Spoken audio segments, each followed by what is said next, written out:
Buzz Live. Buzz, buzz, buzz, buzz, buzz, buzz. It's Blake's Buzz Live. Buzz, buzz, buzz, buzz, buzz, buzz. It's Blake's Buzz Live. More, hate less, read comics. It's Blake's Buzz Live. Buzz, buzz, babies. All right, buzz babies. It's a special, what's tonight? Tuesday. It's a special Tuesday night, Blake's Buzz Live. We are going to talk about, Kevin will be here supposedly one time, someday maybe, but Bob is here. Mr. Bob Frantz. If you guys haven't heard of Bob Frantz, you're doing comic books wrong. He's done some really awesome stuff. He's done Metal Shark Bro. Their last Kickstarter was the Most Excellent Dust Pirates, which is a great comic. And now they're coming back for Get Lich or Die Tryin. These are some of my favorite creatives. I'm so excited, so stoked to have them here on day one. Like you're on day one. You have the Tums at the ready. We saw you tweeting about that earlier. Bob, how you doing, bud? Man, I'm doing really good, Blake. Thank you for asking. Oh man, I love your comics and I love your guys' kicks. I love how like nervous you get, and I love the weird shit that Kevin eats on live streams. Like you guys have this cool like partnership. We have a good thing going when it comes to Kickstarter promotion. I watch Kickstarter like it's a baseball game. Like I'm waiting for every change, every score, everything. I just watch it. Like I just watch it all day. Like it's just like a TV show. And Kevin just does like cool, like, oh, we got it. Because when you meet, if you've never met Kevin and when you talk to him, he's very just kind of like, he's very chill. Like he's very just even keel, just very relaxed. And I'm more of like the kind of hyper, like, all right, let's do this. Let's go. But Kevin has an ironclad stomach. So during the first Metal Shark Bro, when we were asking for like the crazy $25,000 amount, we used to do live streams on Facebook, and we just treated them like regular comic conventions, like one-man comic shows. Like I would just sit on Facebook and talk to myself for hours. Kevin doesn't have that natural ability. So he would just go on there and eat really hot food. It's like he's like, I'm going to eat a Carolina Reaper pepper. And if I get 4 people to back the book right now, I'll eat a whole pepper. And people would do it. And he would just have to eat all this hot stuff. So I definitely got the better end of the deal, because I would just sit in my basement and talk to myself, which is what I'm going to do anyway. It's just, I just put it on social media and people see it. So that happens. So Jason said it's echoey. It sounds good to me. If someone tells me that it sounds fucked up, let me know, because it sounds good in these things. That's all I know. What's up to me too? What's up, John? Baby, always good to see you. We got Dave. He'll be here. He just Instagrammed it to me, and he's gonna be here in just a moment. But yeah, it'd be cool if you guys fund day one. But I mean, it's a tricky it's a tricky thing to do these days. Kickstarter's a weird environment. However, sitting at 2,400 right now is pretty good. That's a solid. It's a pretty solid deal. Yeah, it's been a good first day. I was, Kevin and I have our numbers internally that we're looking for day one. Number of backers, number of money. But I mean, like, dude, if we can just, we're asking for $6,000 for a single issue, which kind of breaks down to, for the 4-issue mini, about 24 for the whole thing. We just wanted to have like a different view of this, because when we did Metal Shark Bro, we did that in one fell swoop for one big amount. So we want to try to do like little smaller amounts and do them by single issues to see if we can build an audience the way like Charlie Stickney does it with White Ash and with his books. And Charlie and Pat have been Pat Shan have been very kind to us by giving us advice about all this stuff.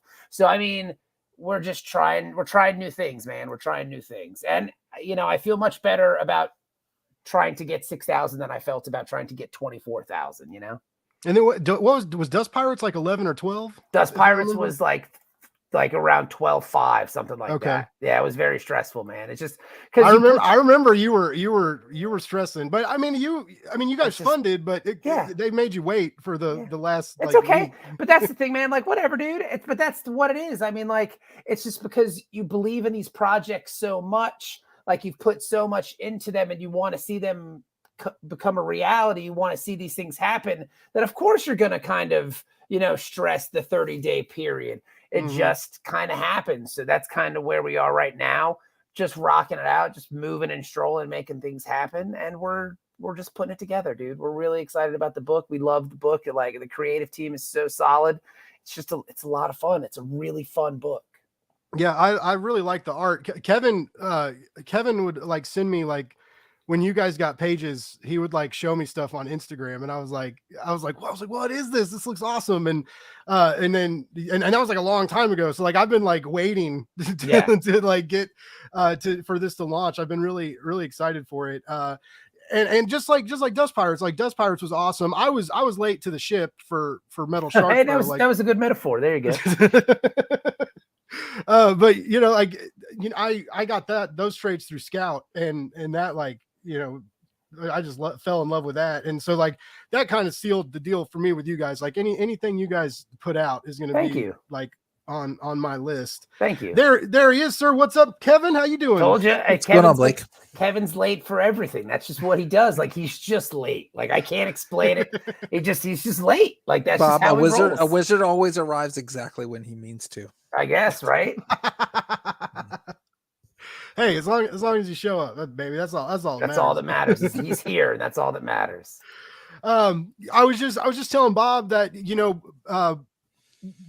for a while now you've been like sneaking me pictures of the pages of like Get Lich or Die Tryin on Instagram, and I mean like for months, just like, and I've been and it's just been like I've been waiting, anxious and excited, and it's finally live, and I'm really stoked for it. And I was telling Bob, you guys are sitting at just broke 2,400. You got 89 back. You've actually gotten one backer since you guys have been live on the show. So I'm already pushing you guys to success. Like fucking paying dividends, bro. Thank you, Blake.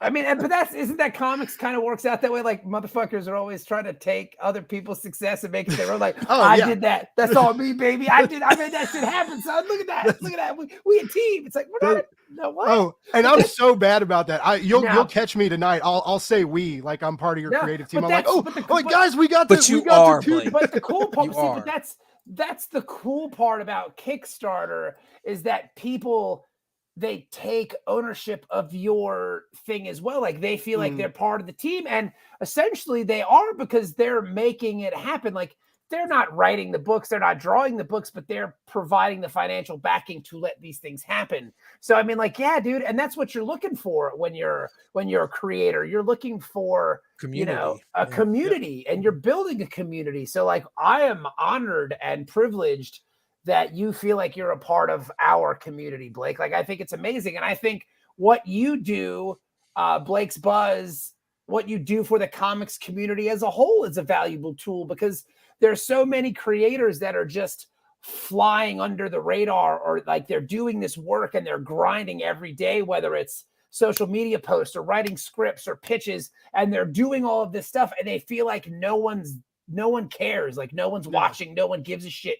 And the fact that that you're out there promoting all this work for people, like it's very impactful. Like it makes you feel like what you're doing is important and it matters.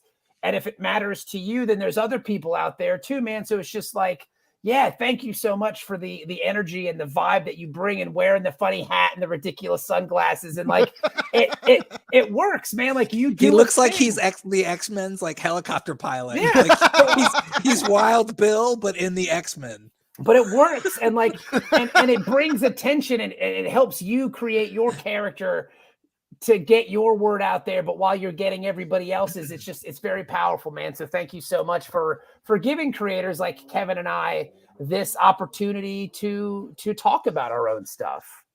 No, I just love it. I don't know. I just like, it's funny. I talk to people all day, usually on the phones. And for a while when people tried to get me to podcast, I would say, I was like, I don't want to. Like, I talk all day and I don't want to talk all night. And now that's what I do. Like I sometimes do a couple live shows a week, and then the podcast interview once a week. And I can't stop. Like, I love it. I really do. And I see like other podcasts, and they're like, oh yeah, we're going on a break and we'll be back in January. I'm like, what the fuck is that? Like, what? I haven't stopped. Like, I've been going for like over a year now. Like, let's like keep the party going. We take breaks. We take breaks on our podcast. Really? Yeah, but not very long. Yeah, but. and I mean, our breaks are also kind of like, I don't want to say we're in a break right now with Word Bros because we're still putting out episodes, but we're kind of they're a little further apart because we've got this. We were prepping this Kickstarter and book. We're working on another book with Kelly. With Kelly. Yes, that. We're working on something with Kelly Williams. We're working on something with Javier Cava Martin. Like, we have so many kind of irons in the fire. We're building this Kickstarter page. So it's kind of hard to keep all the plates spinning. So if we don't podcast for a couple weeks, there's just other stuff we're doing right now. The love is still there. I love podcasting. I'm a broadcaster by trade. Like, that's what I did for 10 years before. I didn't know that. Yeah, before I really got into comics, dude. I did commercial. He was on the radio. Yeah, I did commercial radio for like 10 years. I did it at a very high level, and I'm not gonna brag or boast about myself, but I was very good at what I did. It's a humble brag. There's not even a humble brag, Kevin. Like, I was fucking He was great. I was good at my job. He was on a radio station called 96X out of Virginia Beach. Don't say too much because I don't want people Googling me. But yeah, there was I don't want people Googling me. I just want people to like go to Kickstarter and look. Yeah, I want people to go to Kickstarter. Like, don't do that shit. Like, go to Kickstarter. Go to. We do comics now. There's no more radio. But like, I'm a broadcaster. Like, so I enjoy podcasting, and I've been doing it for a long time. And it's a lot. I enjoy the conversations. I enjoy all of it. Like, it's just fun. Exactly. It's a lot of fun. Dave's dropping some comments here. Yeah, the producer and investor deal. Kevin, one of the smartest things someone has ever told me, and I'm a grad school dropout, so like this is something. But like you mentioned, grad school dropout. when we talked about Dust Pirates, you talked because Dust Pirates was like I mean, like Bob went to Cincinnati, I think, for a con, and like that people were just starting to kind of do smaller cons and stuff when Dust Pirates came out. People were still kind of hesitant to like go out because of COVID and stuff. And you told me that like Kickstarter is really cool because it's goes beyond comic buying. It's a comic experience, right? And it's like it's an interaction with fans that you don't always get. Like you can go to a signing in a store, and you can do stuff like that too. But Kickstarter is still different. Like, you guys are on social media a lot more. You're interacting with people a lot more. You're doing other shows and live streams and things to get the word out. And so it becomes like this really fun for us and probably more intense for you, like social experiment on top of like the crowdfunding element to get your comic made. And so like, do you kind of, I don't know, when you like got me into Kickstarter, and I blame you because have I spent a lot of money, man. Like, I'm sorry, Blake. I apologize. I can't stop backing shit now. It's crazy. But I don't, at the same time, I'm not sorry.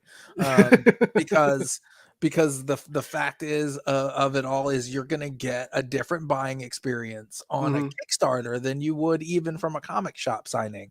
Because, they line you up in a comic book shop signing, and you go through and you get your autographs, and then they charge you out the door.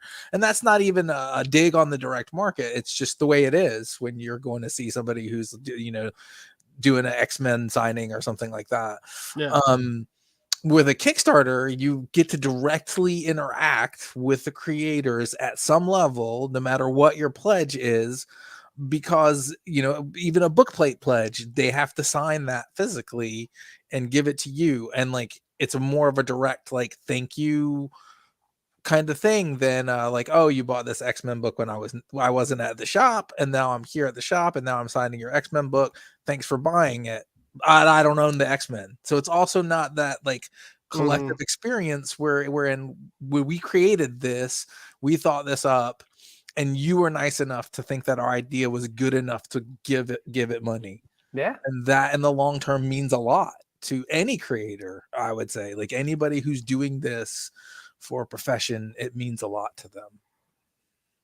What do you guys think of like the higher profile Kickstarter stuff going on right now? Like Boom, Image. Yeah. I mean, these Vault just had a huge wasted space campaign.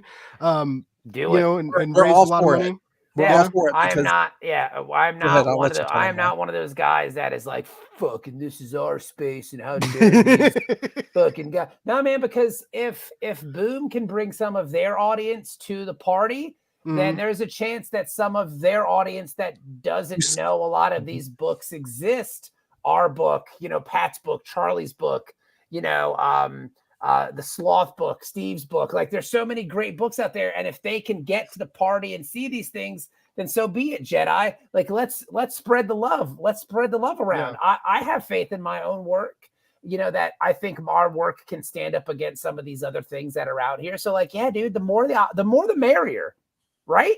Yeah, that's what I think. mean, I'm with that's you. what we think. That's what we've always thought, because we saw somebody complaining about Keanu Reeves having a Kickstarter, and I'm like, fuck it. If Keanu Reeves gets like that many more people to sign up for Kickstarter that can be on the platform who weren't on the platform before, then that is a win for everybody, not just Keanu Reeves. Because if you had to create that Kickstarter account to get on the platform, which you weren't even going to do it before, you were like, fuck that.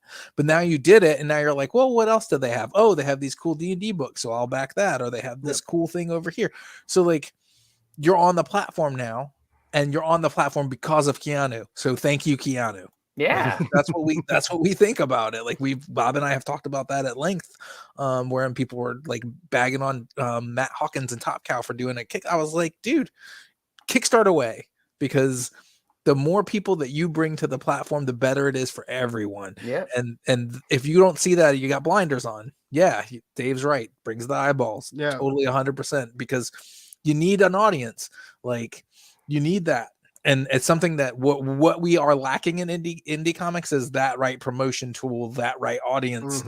And when they puts the eyes on the product, 9 times out of 10, you're going to go, oh, that's pretty dope. I'm going to end up throwing $10 at that, or 15. Dude, how many times can you just be on Kickstarter and you're just flipping around and you see, like, what is this? Like, look at this book. I've never seen this before. This looks amazing. And you just go, cool, I'll get that PDF, or I'll get that trade. That looks neat. And then so it's just like, Kickstarter is just one of those things. It's like I can walk around Artist Alley at my house. Like, go to any Artist Alley at any con, man. There's going to be stuff you've never seen, you've never heard of, you've never looked at. But I mean, you can see it and go, oh, dude, this speaks to me. What? We're talking about this? That's awesome. I'll buy that. Yeah, I'll buy that for $5. I'll buy that for $10. Yeah. It's the same thing with Kickstarter, man. So it's like, why not? And even look at those cons. That would be like going to a comic con and going, what's Scott Schneider doing here, bro? Like, I mean, I don't want him not here. Giving you any money. Yeah, this is about us, Scott Schneider. Ain't nobody got time for it. Yeah, there's nothing else to do in my shitty town. Yeah, like, what's James Tryin the Fourth doing here? Ain't nobody got time for him. Like, please, you're ruining this for everybody, James. It's all about me. It's like, no, dude, it's about the community. And guys like that, they elevate everybody, because people who are fans of Snyder or Teeny Howard or somebody like that, they don't know you exist. So they can find you that way, and that's a good thing. Your camera's friend. My camera died? Yeah. Or Red, you froze. You froze, like, but we're talking, and now you're a red. Taylor Swift album now. You are now. You have become T Swizzy. You are red. My whole computer kind of froze because I was looking for something, so I don't know what's happening. Just restart your camera. It's not when I say my whole computer froze, my whole computer is not working at the moment. Like, I don't even know how the mic and the camera's on. Like, I don't even have like a mouse thing at the moment. The mic is working. The cursor is you sound great. You sound like you used to do radio or something. You almost sound like T Swizzy. Like, it's very close. Can you do a few bars? Drop some T Swizzle bars on us? I didn't think so. Oh, it was funny. I was talking to Bob like earlier. I was telling him like how fun the live streams are, because it's like you never know what's gonna happen. Like, is something gonna get weird? Is the camera gonna work? Technical difficulties. And I was like, oh, fucking jinx that. Sure did. Bob turned into Taylor Swift, which is, I mean, I'm okay with that. Like, that doesn't bother me as long as he sings that one song. Like, there's one Taylor Swift song I really like. If he sings that one, I'm good. Well, here, while he's figuring stuff out, we can pull up the campaign page here. So right now, got the prepared. Oh, I'm ready, baby. I told so, like, I don't know if you remember. I was telling Bob. It's been a long time since we've been on a Ghost. I almost said Ghost Pirates, Dust Pirates. But when we were talking, that was my first solo interview that I did like with just me and a guest. Like that was my first one, and I was nervous as fuck, even though I talked to you guys before already. But you know, like I was just like, you get those jitters. You're like, what if I run out of shit to say? Like I don't know. You know, you just kind of get nervous. And Bob told me when I mentioned that to you guys, Bob was like, "Nah, man, we are seasoned podcasters. If you get stuck or whatever, you just sit back and read a book. Like Kevin and I'll take care of it." I was like, "Cool." And so like I was messaging Bob. Yeah, and I told Bob this time, I was like, "I'm the seasoned podcaster now, baby." I was like I've been living the dream. Like I don't know how to shut up, so at least I don't have to worry about that. That's great. Congratulations. It's nice to have seen you grown, friend. And that's not like I don't mean that in a like crappy way. Like I know the way I said it sounded like it was sarcasm, but it wasn't. I meant that like genuinely. Like it really is. It's cool to see how, like I saw the other day, it said Blake's Buzz like was voted the best Kansas City podcast, and I was like, hell yeah, Blake. Runner up. I was a runner up for You best. show him who makes the goddamn best barbecue sauce, Blake. You tell him. But yeah, it's hopefully, you know, what's funny, that's story. So I never got the email that like I was on the ballot for Kansas City Magazine.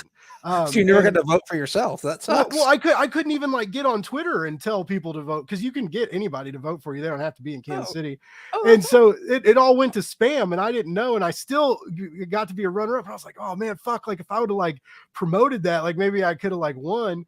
And so yeah, I didn't even know. So I'm hoping next year maybe I can knock over the yeah, because I'm not gonna lie, when the Ringo ballot came out, I voted for us. Yeah, like don't you vote for yourself? Like I people asked that once, and I was like, yes, we voted for ourselves. Hey, I would. If I could have voted in the Ringo, I would have voted for you guys. Hello, Rob Rex. What's up, Rob? What's up, baby?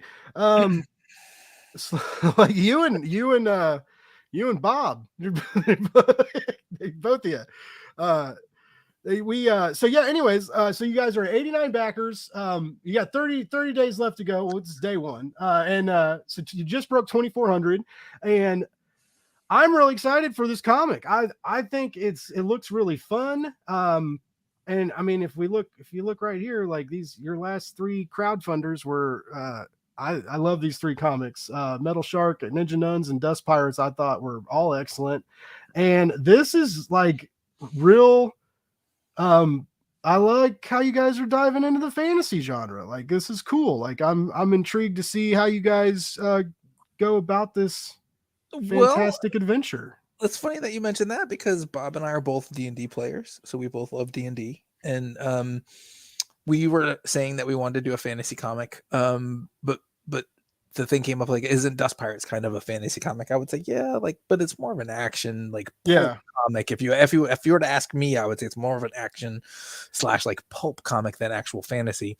Well, what can we do to fantasy that's different? Like that's what we started asking ourselves, like what can we do that we haven't really seen before? Well, nobody really does Dungeons and Dragons from the monster side of things. So what if we have these monsters that are kind of this horrible Lich is their boss, and they work in the dungeon, and they have to clean up all the adventurers he kills, which is what's happening in those pages. The adventurers get killed by the Lich in horrible ways. And these guys are the janitors of the dungeon. And that's Brew on the left, and his kobold friend is named Drob.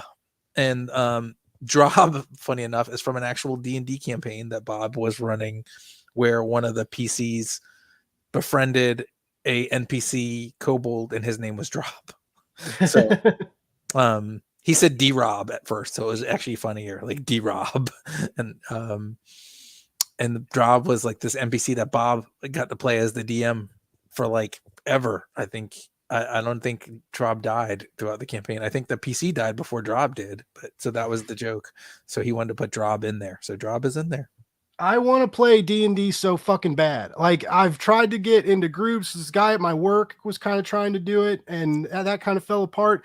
And I saw this meme the other day that was like, you think you have friends till you try and play D&D, and then it's like nobody, right? And but yeah, I really want to check it out. Like it seems really fun. and it like I bought the Stranger Things like Dungeons and Dragons for stupid people set, and like is that what they call it? Like it's like D&D it's for like dummies? D&D for dummies. No, Okay. it's the beginners realm or something, like I don't know, something like that. Oh, But it's the way it used to be when I was a kid. That's what it is. It's like the red box and you're an elf as a class or whatever. is this Dave? Yeah, elf as a class and dwarf is as a this class. Crispino? Is this Dave C? I think it is. Dave, what's your last name? Crispino's great. I love I know, Crispino. love And him. Copeland is there too, and Copeland is yelling at me to talk about the artist, so I'm going to do that. It's Nikki Nunes is the artist. And Bobby and I met Nikki at Chicago at C2E2. Nice. He was tabling with his lovely girlfriend, whose name escapes me right now. I'm trying to think of her name, but she was very nice too. And Nick came over and was basically kind of like, man, I really love Metal Shark Bro. And he was talking to us about that. And we're like, oh, that's cool. And he's like, can you please like stop by my table, take a look at my portfolio? And we were like, yeah, sure. And Bob's like, I'm going to go take a look at that dude's portfolio. So he went by there and he's like, he messaged me on the phone. Like if I'm sitting at the table and he's messaging on the phone, it must be important. He's like, dude, we're going to trade places. I'm going to come back and sit by at the booth. You come to see this guy's stuff. So I went over there and he's like, dude, did you like that guy's stuff? And I was like, yeah. He's like, oh, it's kind of like got like a cool vibe, like kind of headlopper, but not headlopper. And I was like, yeah, okay, I can see that. And we had a different artist attached to it at first, and that artist had other commitments that they had to pursue. So when that happened, I was like, well, what about Nick? What about Nicky Nunes? He's great. Like, why don't we talk to him? Maybe he'll want to do it. And we did. And Nick was like, dude, I definitely want to do this. So he dove right in and did like character designs at first, which you can see on his Instagram. It's at Nikki Nunes, I believe, on Instagram. Let me make sure that I'm giving you the right information. Yeah, Nikki Nunes. It's so good. And he's wonderful. And he started just doing all this crazy stuff with it. And he had ideas upon ideas. He's like, oh, what if I did this with the Lich? Or what if I did this? So he was like, and that's Lane Lloyd's cover. So since we're talking about artists, and Lane is great. And we always wanted to do something great with Lane. And Lane was like, I could do a cover. And we were like, sure. Like, can you do a 50 Cent homage cover? And that's exactly what that is. If you bring up Get Rich or Die Tryin', it looks exactly like that. Like the homage cover for 50 Cent. So that's why we did it, because it's 50 Cent pun is the name of the Kickstarter. So it was called Bruce Big Plan at first. Oh, really? I like Get Lich or Die Tryin' better. I think that's good. I mean, it's just catchier. You're gonna remember that one. Yeah. And I also love Lane is a good friend of the show. Him and Steve Urena and Misty Graves were part of my Christmas special last year. And we talked for like 4 hours, and Lane was so fucking funny. I couldn't cut anything. And so I'm like listening to it and I'm like, man, I can't drop a 3 hour and 40-minute podcast. Like no one's going to listen to it. There was nothing I was like, I got to put it out there. And I did. And like, everybody loved it. And since then, like people keep asking me, they're like, you got to get Lane Lloyd back on your show, man. Like you guys were awesome. He was doing these impersonations and shit. And you got to get Lane Lloyd back on there. Like now, get him on there. But yeah, he like guarantees Kickstarter success. Like all the hot Kickstarters have like Lane Lloyd variants. It's just like, he's like, it's like a rite of passage. I mean, you guys obviously don't need that because you're a seasoned. That's not true. Now, but that is untrue, friend. We could use all the help we could get. I get right. So yeah, that's true. When you're trying to get Lich or Die Tryin', you need all the help you can get. Okay, and so, oh man, I think Bob fucking jinxed me, man. Like my computer's being fucking weird. What the fuck, man? Like, what is happening? Oh, if you show up late, you don't have to worry about this. Now your audio. Pat Chan, how the hell did you get in here? What the fuck? Check out the production value on Blake's Buzz, ladies and gentlemen. Like we are ramping it up, baby. That was good. Big Papa Shan, 100 grand Shan showed up. Hello. I'm back. And I'm here. now we need a chicken sandwich wrap. Oh, so Bob's Bob's here this. too. Chicken sandwich wrap. Let me see. Popeye's number one, but Wendy's is dose. But I still eat Chick-fil-A. Shh, don't get me in trouble. I'm fucking with my mouth. That was garbage, son. Let me see. No, I got nothing, dude. I've been driving too long today.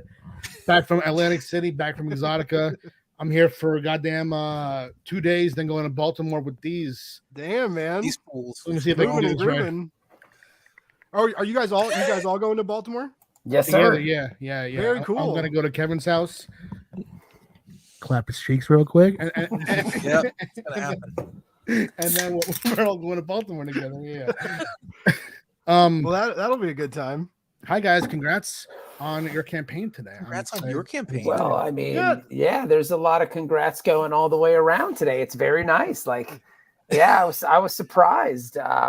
We had signed up a long time ago to do MMMA with Pat, and we were super excited to be a part of the Destiny New York universe. And we wrote these scripts for Pat, and Pat did his Pat Shan thing to them, and they're beautiful scripts, and the artwork is beautiful, and it's a really great book. And then, we were all talking about launching Kickstarters at the same time, and then it just so happened that we launched on the same day. So it was like, all right, let's do it, So we're doing it. It's definitely a cool thing, I mean, my last quarter of the year is pretty crazy. We originally wanted to do mixed magical martial arts back in, I think it was April. My plan was to do Cheeky in February and mixed magical in April, but printing for everything took so long that I just had to delay. So now these last 3 months are tight with campaigns, but it does work out. We get to do this cool promotion.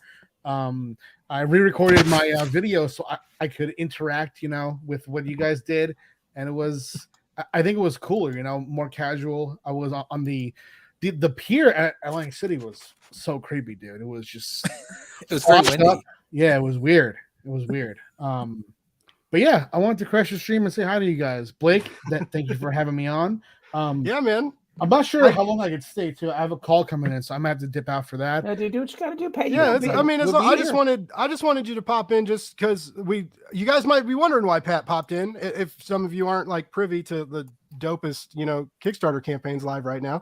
But like Kevin and Bob launched Get Lich or Die Tryin today, and Pat also launched Mixed Magical Martial Arts today, and Kevin and Bob are writing this with him, so they kind of all have like 2 Kickstarters going simultaneously, which is like, I just you're gonna have to go over your Tums numbers, Bob.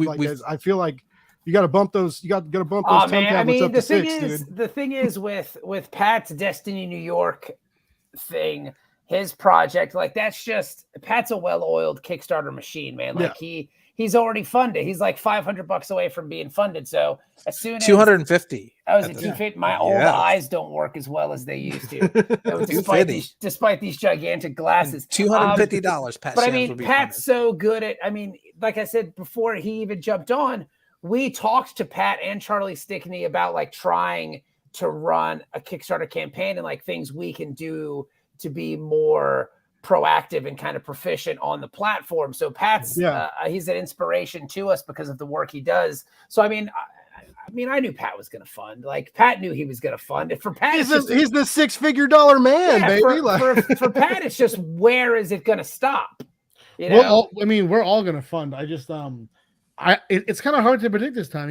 I don't know where each is going to go. This is each spinoff does a bit different. It's in the universe, but it's a new title, so we'll definitely see where we go. I think I was talking to Shannon. She's the editor on this book as we were driving to Jersey for Exotica this past weekend, and we were talking about how happy we are with the book. It just looks so great. The energy is cool.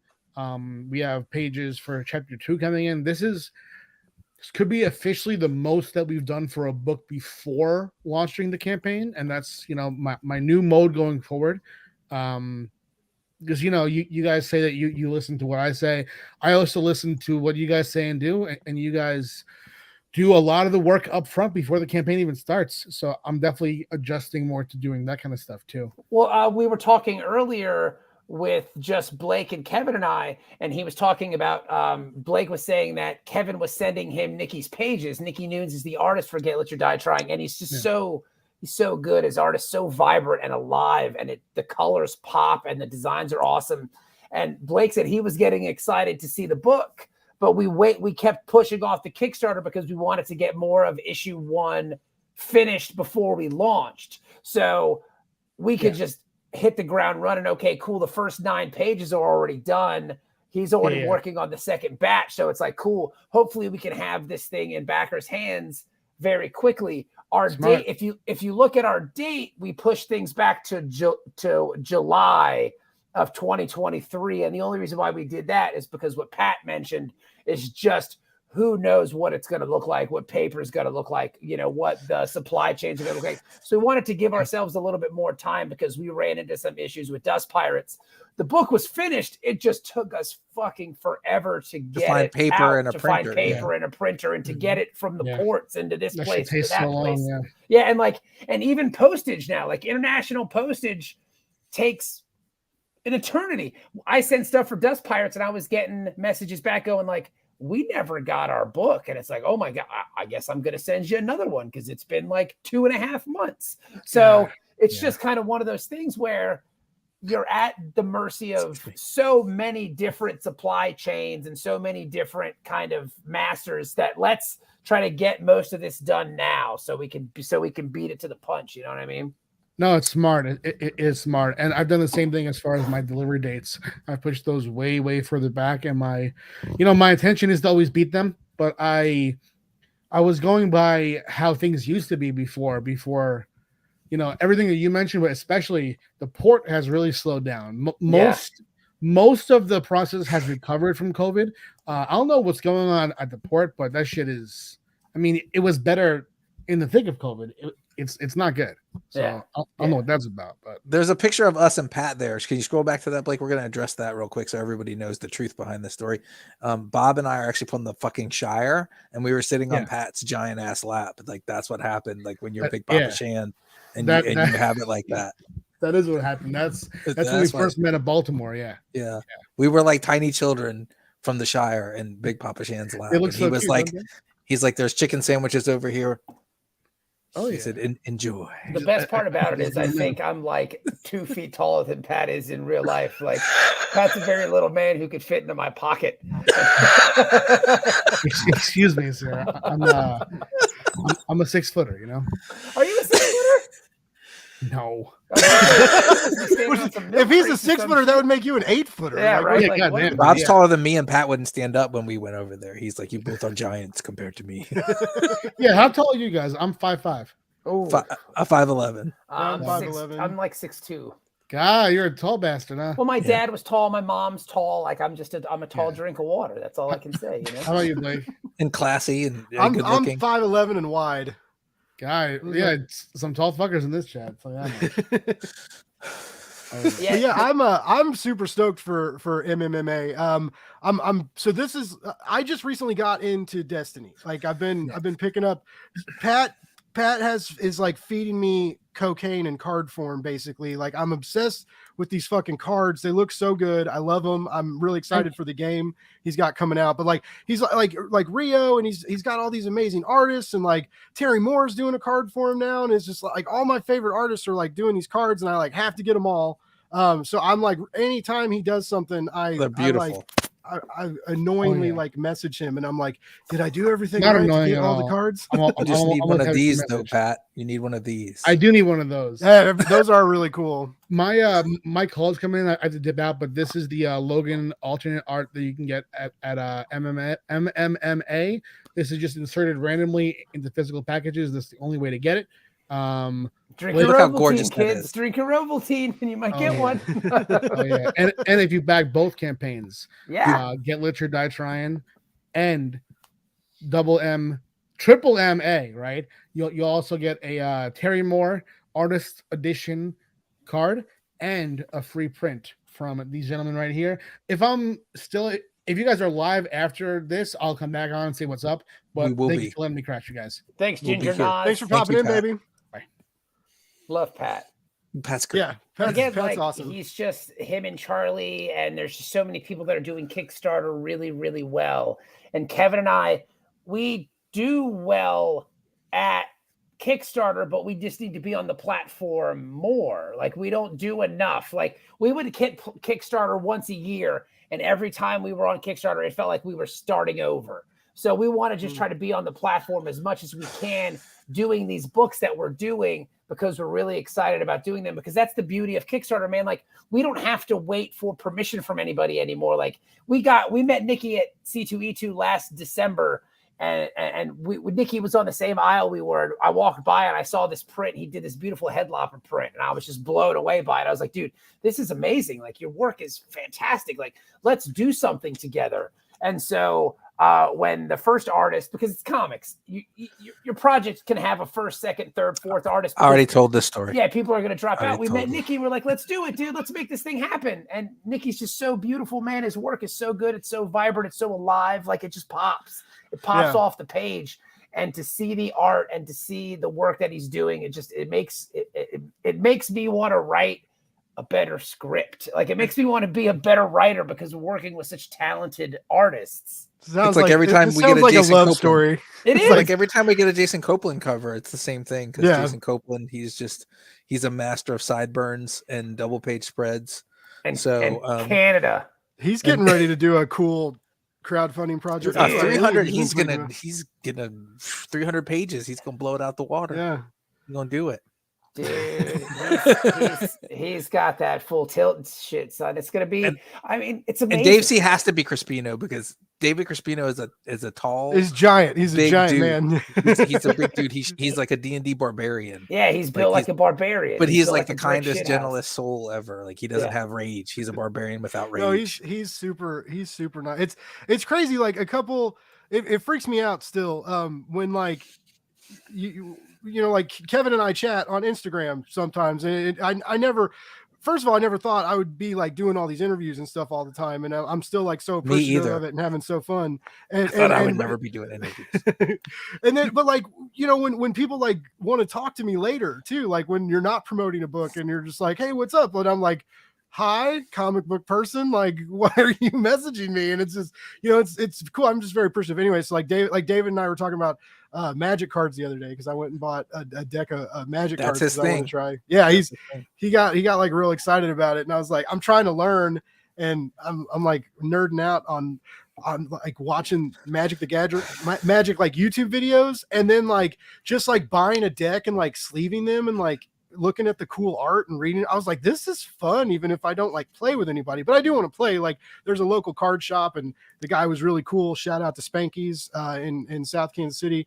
And like he like talked me down from like spending extra money, and he was like, get this, you can come and play, you know, like this is what the people play here a few days a week. And it was like, because I never really knew what it felt like to like walk into a comic book store and that like intimidation of like, I want to check out a comic book, and you go into a shop and you're like, what the fuck do I do here, you know? And when I walked into that card shop, I was like, what the I was like, there's too much shit. I was like, and then so I like walked up to the counter and I was like, dude, I'm dumb. Like, what do I need to buy, man? Like, I'm just kind of playing the Magic app. And anyway, like he was very cool. And so yeah, anyways, like I love and I know Dave, you guys are tight with Tony G too, and like Dave and Tony got stuff going on, and hopefully they'll be back later. I know I don't know what it is. I just know they got like they're getting ready. Well, they're all wonderful people, like Dave Crispino, Tony Grigori, Jason Copeland. They're just wonderful people. So like our thing is we want to be around wonderful people and hope that they want to be around us. Yeah. And that's like a lot of the comics community are just wonderful people.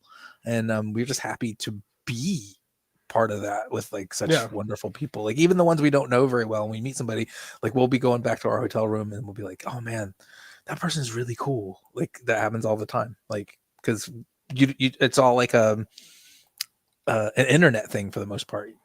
We are, but David Crispino, I'm just going to call him out because he keeps saying, oh, he's going to run a D&D game, but he never will. it's been like the ongoing joke for like 2 years. Sometimes it's more fun to talk about D&D than it is to actually play it. Yeah, like, well, he had bad experiences with players, he said, and I said I get that. I can understand how you could have like a bad like rules lawyer player, but like that's not the kind of players we are. We just want to play, and like we want to play a game together, because every time we've gotten to play together, either Bob's had to run or I've had to run, and then when we haven't, like we were playing Star Wars with Jason Copeland, and he's a great Star Wars GM.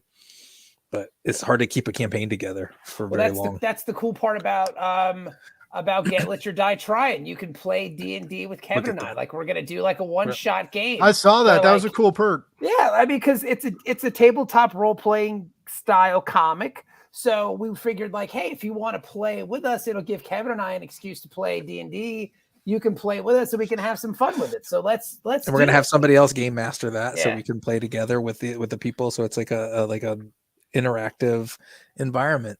So like, you know, hey, like we're gonna play D&D with you because we like to play D&D. Let's do something fun. Like, we're building a community. Let's do it. Like, let's have fun. We want to make friends. Like, we don't want people to just back our stuff. And I don't have the audacity to be like, well, you know, I'll edit one of your scripts or some shit, because I'm a terrible editor. Like, that's not my thing. You know what I mean? Like, I've tried and it's not my jam. Or we'll read your thing and tell you like there's no meth gators in this guy. Like, you can't have a comic without meth gators. You gotta yes, we can. We have a gelatinous cube. Where's Black Jesus? There's no Black Jesus in this comic. Gelatinous cube Zamboni. So it's like so for us, it's, you know, if you want to come on our podcast, come on. You can come on our podcast and we can help you promote your stuff, because that's a service that Kevin and I are very comfortable doing and we're very good at doing. You know, like Word Bros. We've been doing the Word Bros now for almost like 170 episodes. So it's awesome. Like, it's crazy. And like, that's, you know, we've had repeat guests, obviously, because we have some of our favorites, but I mean,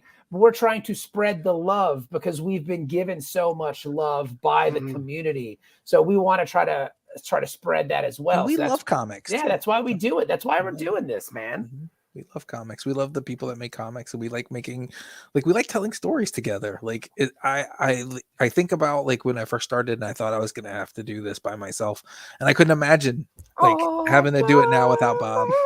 Yeah, so the song needs to be playing in the background. Blake, you need to like get on the production. Like, you had a good video loop for Pat. Now I need like a song in the background, like a sad like Carpenter song or something. I think music costs money. That's but the thing is too, though, I mean, but it makes sense that you would want to write comics with someone, because comics is the most collaborative kind of art form there really is. I mean, besides like being in a band, because I mean, every person kind of has their job, and all of them need to do their job together and well to make your book the best it can be. Like, this isn't, Kevin and I aren't like on an island with a typewriter writing like The Catcher in the Rye, dude. But like, it sounds cool. That should be how you write your novel. Like, it does drinking sound coconut super, milk. It does sound super fun, right? Like, we're fucking like Henry David Thoreau out in the woods in a cabin, sending scripts in a bottle. Like, yeah, you know, like, and hoping they find some artist somewhere that'll be compelled to draw it. This is all a collaborative thing, baby. So we're making things happen together. Like, Nikki he's on our team. Like, you'll never hear Kevin and I talk about our artists or it's not that we're Nikki's the artist of the book. Nikki's a creator of the book. He's helping us craft the vision, because he's got just as many great ideas as we do, because all the design stuff that you see, that's his stuff. So like, that's cool. You know, later on there's a mimic that shows up in the book. I don't know when it shows up yet, because, you know, we haven't got that far, but he designed this cool mimic, and he's like, dude, you know, and he draws this, you know, this character, and now it's like, oh, now that thing's got to be in the book because it's beautiful. Like, it's just fun. So it's like, there's so much that goes into it. Like Chaz, we look at Chaz Pangburn. Chaz is actually a volleyball with a handprint on it. Yes, in the scenario, he's like he's Wilson, but it's just Chaz. It's like he's a so great. We just hope we don't lose him when we go out to sea. Yeah, and he's part of the team too, man. Like, you know, it's just that's what it is. We're all working together to create this work, and you can't do it all by yourself, man. It's impossible unless you're, you know, Jamie Jones doing the baboon. But look what happened to that guy. He's like a crazy recluse with a mustache who thinks he's born in the 1820s. Is Jamie Jones in here? Is that why you're making fun No, of but him? I'll be on Oh, his I thing was like- tomorrow because he's got the bad mood that launched tomorrow. So I'll just tell him I Okay. was giving him a shout out on I was Blake's like, Buzz. is he here with is he here now with his bow tie? This is what I would say to his face. So it's cool. Looking disheveled. I mean, no, you would. Like Yeah. we make mad fun of Jamie Have you Jones, seen but we his love crowd? him. Have you seen his crowdfunder video? It's really good. But I Is it from No. 1945? No, but is I it like on a messaged- reel to reel? I messaged him immediately. I was like, Jamie, I had no idea you started doing cocaine. Like this is wonderful. Because he's just so geeked. He's Well, like, they didn't "Oh." have it in the 40s, so like Well, it he was had in to do something. everything back then. It He's was all in- hopped up on yeah, Coca-Cola, Bob. he was in soda. It was like, they didn't really know what the purpose of it was at that point. So thank God He we've got come so frozen in much ice in the 1940s, and Yes. then was brought back by a group of enterprising archaeologists. farther. Oh, hey and Blake, you've gotten us 2 more backers, bro. look at Nice. that. Look at Oh yeah, that. you're at 92. Yeah, we're at 92, baby. 24-6-4. I told Kevin if we can get to 3,000 in the first 24, I'd be stoked because that's halfway. That's cool. But I mean, like, whatever. The thing about Kickstarter is, and I think a lot of people that do Kickstarters can kind of attest, it feels like it's never enough. You know what I mean? Like, Yeah. you're just like, oh, we got to get to that next one. It's like, no, because you got to keep going. You just got to keep going. You got to overfund, man, because if we overfund, then we could do all this other crazy shit. It's like, no, dude, like, it just never feels like it's enough. So, as long as we can get people to read the book and dig the book, I'm good, and I feel like we've got a really great book. The premise is really strong. I don't know if Kevin already went over the premise, so I don't want to rehash some old stuff, but it's a great premise. It's a good book. Like, we're really stoked about it. And it's gonna be good, man. It's like 40 pages. The D&D janitor motif is real fucking solid, I think. Well, I Like, mean, it's why awesome. not, right? Like, it's the idea. Like, you don't get to hear stories about that. That was the idea. Like, when we were talking about it, it was like, well, what don't you ever hear story? You don't hear stories about the first level monsters, like the things you fight when you're a first level D&D character, like goblins and kobolds. It's an underdog story, man. Bugbears, hobgoblins. You fight all those when you're in the first few levels of D&D. So, like, what would be interesting about these characters? Okay, they want to kill a monster that is way more powerful than them, like a Lich, which is an undead wizard for those of you who don't play D&D, and usually very powerful. So, But the only reason very why hard to kill. And the only reason why they want to do it is because they want to keep the adventurers from coming into their homes. Because they have all these people that are just rummaging through their houses, killing all their friends because that's what dumb adventurers do. So it's like, fuck these guys. Like, if we want to get rid of the humans that are coming down here, we got to get rid of the Lich. So because that's then the how adventures it all won't show up anymore. That's how it all kind of comes about. So it's a fun little tale. It's cool. It's a nice little idea that we're super excited about. So if everything like goes according to plan, how long is this going to run? Probably 4 issues. 4? Okay. Yeah. It'll be exciting. It'll be fun. Like I said, Nikki's so good. His art's just so vibrant and the colors just pop, man. Like, just look at those pages, dude. Those pages are beautiful. He's just such a talented guy, and we're so happy to be working with him. And it's been a really great experience so far. Like, look at that stuff, dude. Those designs are so strong, and he's just really having fun with it. You can tell that he's enjoying what he's doing. And Kevin and I are smart enough to know, like, dude, let's just get out of his way, like, let him have his fun and do what he wants to do. And like, what do you want to draw? Cool. Let's do it. Like, it's just, he's got a really strong sense of color. And he also plays D&D. So Yeah. like, Nick had an idea of what we were talking about when we were like, oh, well, it's this. And he's like, okay, that's cool. And like, he's like, well, do I do this with the gelatinous cube? Can I do that? Yes. Like, and one of the ideas for the campaign was like, just Drob and Brew talking about how Jimmy gets the chair on top of the gelatinous cube.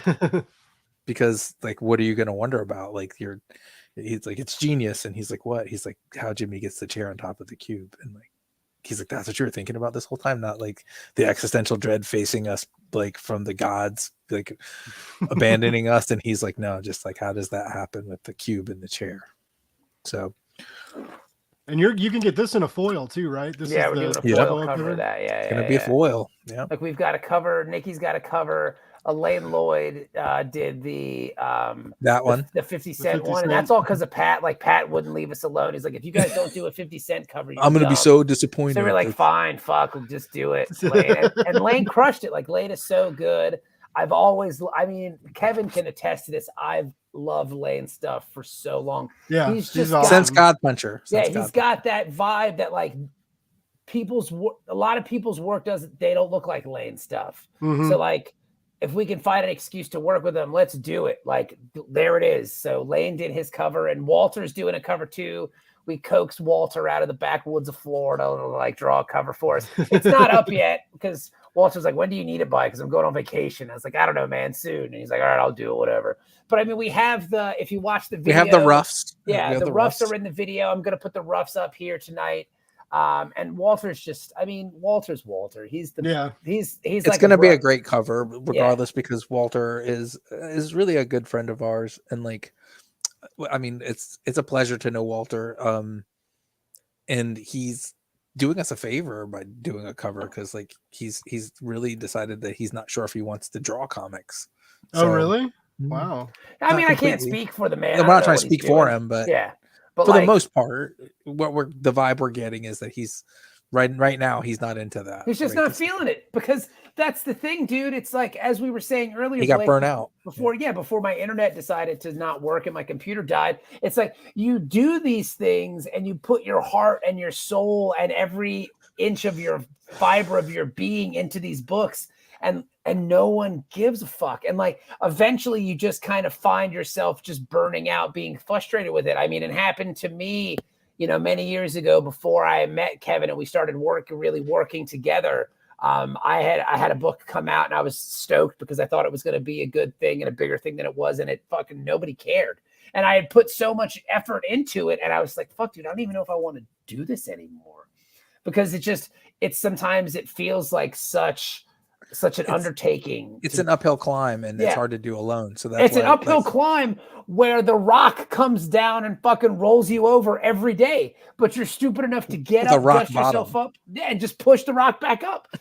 So it's just the old Sisyphus. Conflict, right? Except like always push that rock up that hill. Except the rock is rolling right over your body every day, and you're just being squashed and beaten. But you do it because you love the medium and you love the process, and you want to be. You're not happy. You want to tell stories. Yeah, you want to tell stories. I just realized you can see a toilet back there. See the blue toilet over my shoulder? I can now. I didn't weird. Before you pointed it out. I thought he was talking about me. I was like, there's not a fucking toilet behind me. I'm going to close that door. No, you look like you're like a disc jockey or like the helicopter pilot for the X-Men. That's what it's like if the X-Men had a helicopter, Blake would be their driver. Like, because you got the Wild Bill mustache and then the glasses. You got the wrong hat on though. You're like the new like upgraded version of Wild Bill. Do you know what I'm talking about? It's a really weird look, but I'm super into it. I used to be really into the Dragonfly helicopter, where like you had this thing on the back where if you like put, like I had it, so if you push the thing, like the rotors would go. So, but like the G.I. Joe helicopter was weird because like people had parachutes on it, so which would not be good in real life. So would be a bad day for G.I. Joe. You have to wait a while to pull that cord if you jump down. You're gonna go right through them rotors. It's gonna be a bad day for G.I. Joe. They've got I always get the Hasbro emails for like all the new stuff they put out, which is just like, I don't know why I do that to myself because I can't afford anything. Them toys are expensive too. Like I could buy that. I could buy that $200 Darksaber replica. Like that'd be great. Go with my fucking Sideshow, Grogu replica, which like that was on a payment plan, but Hasbro doesn't let you do payment plans anyway. Really? Yeah, fuckers. Like, you want us to buy a fucking $350 awesome like Ghost Rider like car set, and you want us to just shit all that money up front? Like $350 Ghost Rider? Yeah, it's from the Agents of Shield, so the Robbie one. Man. So it's got the Challenger. Cool. Oh, it's the car. Okay, it's the car and the figure, and then you get a Mephisto fit because they add stuff. But yeah, it's $350, and I would have loved to have had it, but like I couldn't afford it. And then Ibrahim Mustafa, he makes toys on YouTube, right? Yes, and like when he's not making awesome fucking comics, and so he's like, I interviewed him a while back, and he's another one we chat sometimes, and like he was like Blake, that's too expensive. What you need to do, and he like sent me links. He was like buy this cars, make. I was like, John, we can't fucking make these toys like that. I mean, like, thank you for having faith in me, but like, fuck, man, that's like the shit you do is insane. But he was like, he like found this like car, and he was like, you could just make your own, and I was like, yeah, I could build a tiny home in my parents' backyard too, but it's not gonna If a happen. fucking frog had wings, he wouldn't bump his ass when he hopped. You know what I mean? But yeah, it's they always send me like this awesome shit, and the new GI Joe toys, man, are fucking awesome. They're dope. Like, Yeah. I'm like, man, I would get back into this if I, but you know, like I've calmed down on buying toys. Like I buy a love lot of Ninja Destro, Turtle stuff. and I saw that they had a Destro, and I was like, dude, I love Destro. Yeah, I totally want this toy, but he's like $160, and like that's like a page of colored comic, so I can't, like, it's like, this is the choice right now. Like when the license work comes, it will happen, but like until then, So, like, so here's my question: like, are they doing these new GI Joe toys because they're going to do new GI Joe cartoons, or are they just making the toys to get the dollars? I don't. us? I think it's just the dollars. It's just to get your dollars and your nostalgia dollars. But That's at least what it they're. is. But you know what? Though, big ups to Hasbro, because at least now they're cutting out the middleman of making cartoons. I imagine it's got to be very pricey, so it's just like, you know what? Fuck it. Let's just make the toys. They'll buy them, right? Yeah, they're doing a lot of Transformers stuff too, and Transformers doesn't have, other than like the movies, they don't have like new stuff coming out. Really, Yeah, Transformers though, the toys started getting plasticky, and even as a kid, when they used to be metal, I was amped on them. Then they started becoming more plastic. I was like, yeah, I don't know if I want this anymore. And now they have an $800 Optimus Prime that you can talk to and make do stuff. And like, it better do my laundry, dude. Yeah, you could go like Optimus transform, and it like he'll like turn from like the bot into the truck, and you can be like, come here, and he'll like drive to you, and you can be like, get ready to fight, and he'll like pose. But it's my ass. They want like $700 for this fucking thing, and then they're doing the trailer for him too, and they want another like $700 for the trailer. What? So you can have like this 50 after taxes over $1,500 worth of this fucking with a truck that doesn't do anything. Car. Yeah, I mean, you could just send it to the kitchen and Optimus, make me fucking dinner. Like, no, yeah, I mean, it's $1,500. Optimus. What's great? It's got like roll out, bitch. It's got like all these like. Like it's got like 100 something servos in it to like make it do all the motions, and I'm like, how long is this fucking thing gonna last? You know, if you're really like, every time your friends come over, you're like, guys, come here, Optimus, roll out, and it's like, wah, wah, wah, wah, wah, wah. And it like, you know, and the lights come on and shit, but like, it's got too many things that can break. Like, what happens when it breaks? You're fucked. Like, what are you gonna do? It's crazy. You buy a new one at $1,500. Yeah, just buy a new one. I got that. You know what? We all don't. It's not like we all have that Pat Shannon.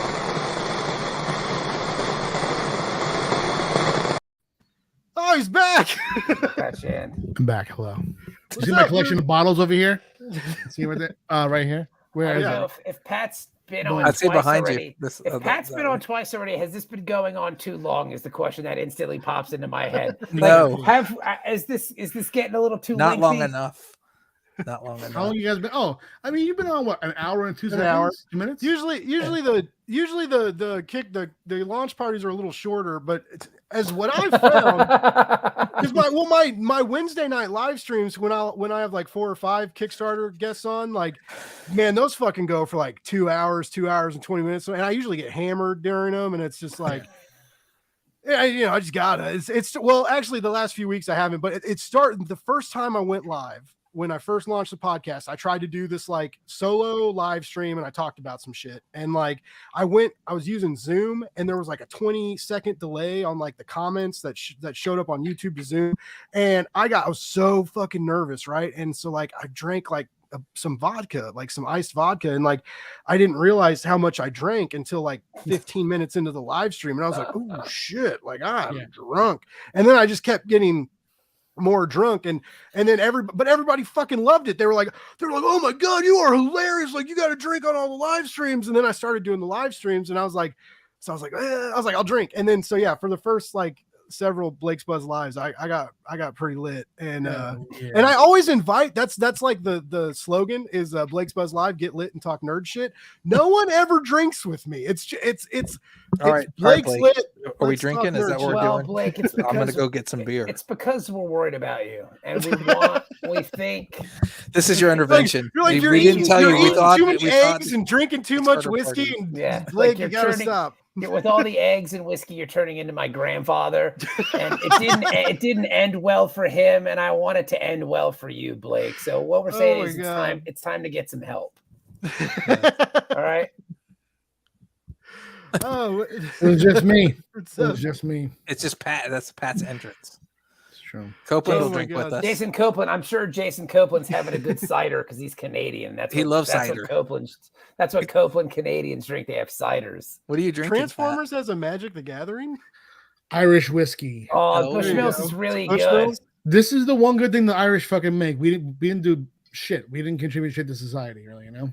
You're gonna judge me, but the funny part is, Pat, I went through a Bushmill phase. I would just drink like 3 fingers of Bushmill and watch baseball playoffs by myself when my wife lived in Richmond before we were married.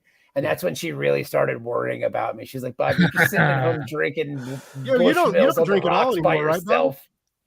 Huh? No, I gave it up. you're- I've been sober for Yeah, like that's what I thought. 15 So years. this is funny, Dave. It's when I interviewed Dave and Tony. Tony and I, because like I haven't had a gout flare up in a long time. I don't need fucking wood to knock on. I just fucked myself on that probably. It's been like years. It's been like I mean my sister made a joke one time when I'm like in severe pain. My foot looks like a cartoon. It's like red, and you can see it like. You could see my heart beating through it. Like it's so big and balloon like. And my sister was like, your foot looks like a beached whale with like little sausages poking out of it. And I was like, oh, thanks. That's great. So somehow, because Tony has it too. And Tony, we were talking about how like some of the stuff, you know, like we don't eat anymore because of gout. And David was like, this is what you guys talk about on the fucking podcast. And I was like, no, like we talk about comics and gout, but yeah. Should have had Raven Gregory on. He's gouted out. they call him the gout goat.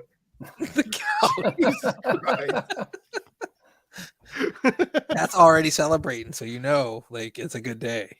Yeah, I mean, I'm just carrying over from where I was. I didn't know because I've never done Atlantic City before. I don't really gamble, and I didn't know that the drinks were free. I mean, they want you to get fucked up there, you know. Yeah.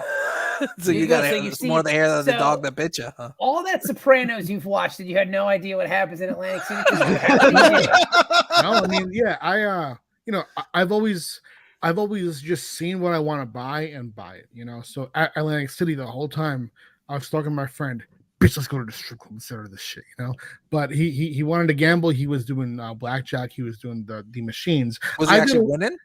Did he win? No, he was down. He was down. Yeah.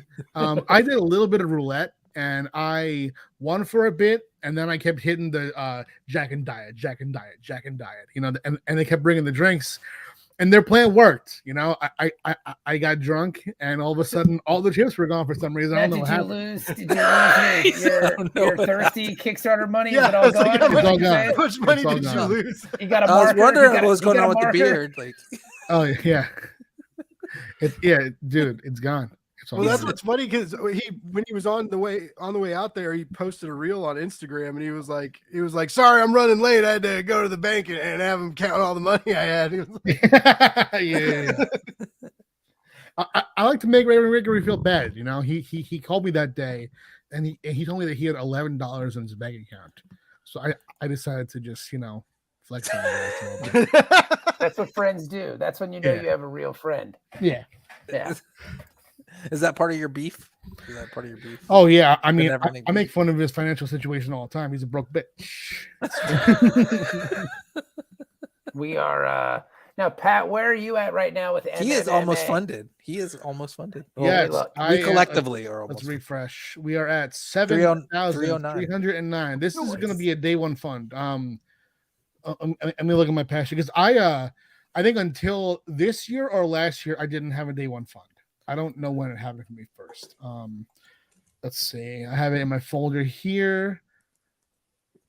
Kickstarter notes. Boom. Prison Witch 3, which was my first campaign this year. You was killed my it on Prison first Witch. Ever day one fund. Nice. And this now this one will be. Hey, you're welcome. Yeah. It's I been contributed to that. That's my book too. Like I'm gonna It's be been like Prison Bob and take Witch. credit for shit.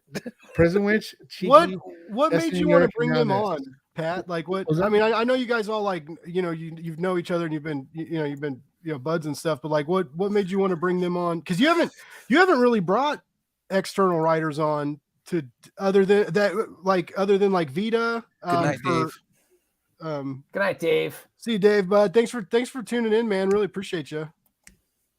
Get that dirt. Why did I bring them on? Let's see. So what I used he to felt do, sorry for us. We're like, Yeah. we were like those Yeah. those children you see in the commercials that don't know what they're doing, but on Kickstarter we were like, please help us. For Yeah, one it's true. Kickstarter Bob- pledge, Bob you doesn't know can this. Our help hands Bob up. and Kevin. Yes. Bob doesn't know this yet, but Kevin would just send me a message just saying, please. The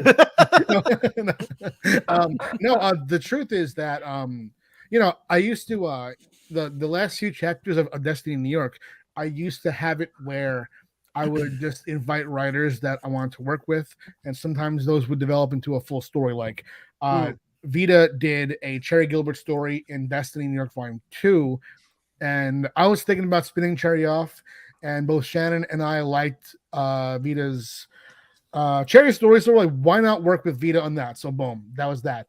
And around that time, I was 2 books caught my eye on Kickstarter when the rewards came. White Ash by Charlie Stickney and Metal Shark Bro by up there, fucking I read it and there was nothing like it in comics, it was That's still the truth. it was. I mean, I don't want to be a dick to everyone else, but it was actually funny. Like a lot of these comedy comics are like these, like, really kind of self-referential meta meme style jokes. Yeah. But Metal Shark Bro, the humor comes from character, it comes from story, it's just natural, and it was strong and it was good. The idea behind each character was unique and strong, and every issue had me wondering what was going to happen next. I don't read a lot of comics all in one sitting. That one I did, and I remember when I read it, I posted a picture of it about how I was annoyed by how good it was. It was just like shockingly everything that I felt I hadn't seen in comics up until that point recently, that it was in there and more. So these 2 fuckers impressed me quite a lot, and it made me want to work with them. It made me want to be their friends. And plus, we did a podcast episode of Word Bros, and they were natural and funny, and they were a lot like the writing in Metal Shark Bro and how it impressed me. What Pat's saying is, like, our resume is not great, but we're a really good interview. You got to take a chance sometimes. You're like, you know what? This guy hasn't really worked in this field in a long time. Like, he's not really hitting on all cylinders. The resume, he didn't go to the right college. He doesn't have a good GPA. Doesn't have the experience we're looking for. But man, it's just when you meet him, there's just something about him that you just got to go with. What it was is Pat had us on the Space Between podcast, and we answered all the 5th grader questions. Right? Are you smarter than the 5th grader? Oh, we did that, huh? Yeah. That must have been like during. We got them all right. Yeah. That was during COVID times. I was out on my back porch. It was a lot of fun. Your wife was talking to my kids about Pokemon. It was really cute. Yeah. During that time. Well, see, the funny part was I was telling my wife the story today. The way Pat and I actually met was we hooked up through a friend of ours, Hoyt Silva, because Pat was doing a Kickstarter for your all ages book, Clopper. It was Clonsters. Clopster, yeah. And like you had some questions about, like, I've never run an all ages book before. My buddy said that you've done an all ages book and you made a Kickstarter. Like, what are some things we can do? And like, I didn't know Pat, but I was like, yeah, man, that's what this is. Like, we're all trying to help each other grow and get books made and do stuff. So why am I going to be nasty to somebody? I'm just going to be like, yeah, dude, this is what worked for me. It might not work for you, but I did X, Y, and Z. And like, hey, dude, good luck with it. Like, let's stay in touch. And that was 6 years ago. And now today we, Pat's a good friend of ours. And like, we've worked in his universe and we're doing all these fun things together. And it started off with that simple positive interaction. And that's what comics needs to be, is positive interactions amongst each other. These people aren't your rivals. They're not your, they're not your enemy. These are your peers. These are your friends. Like, help. If they're coming to you for help them, because you don't know where you're going to see them again.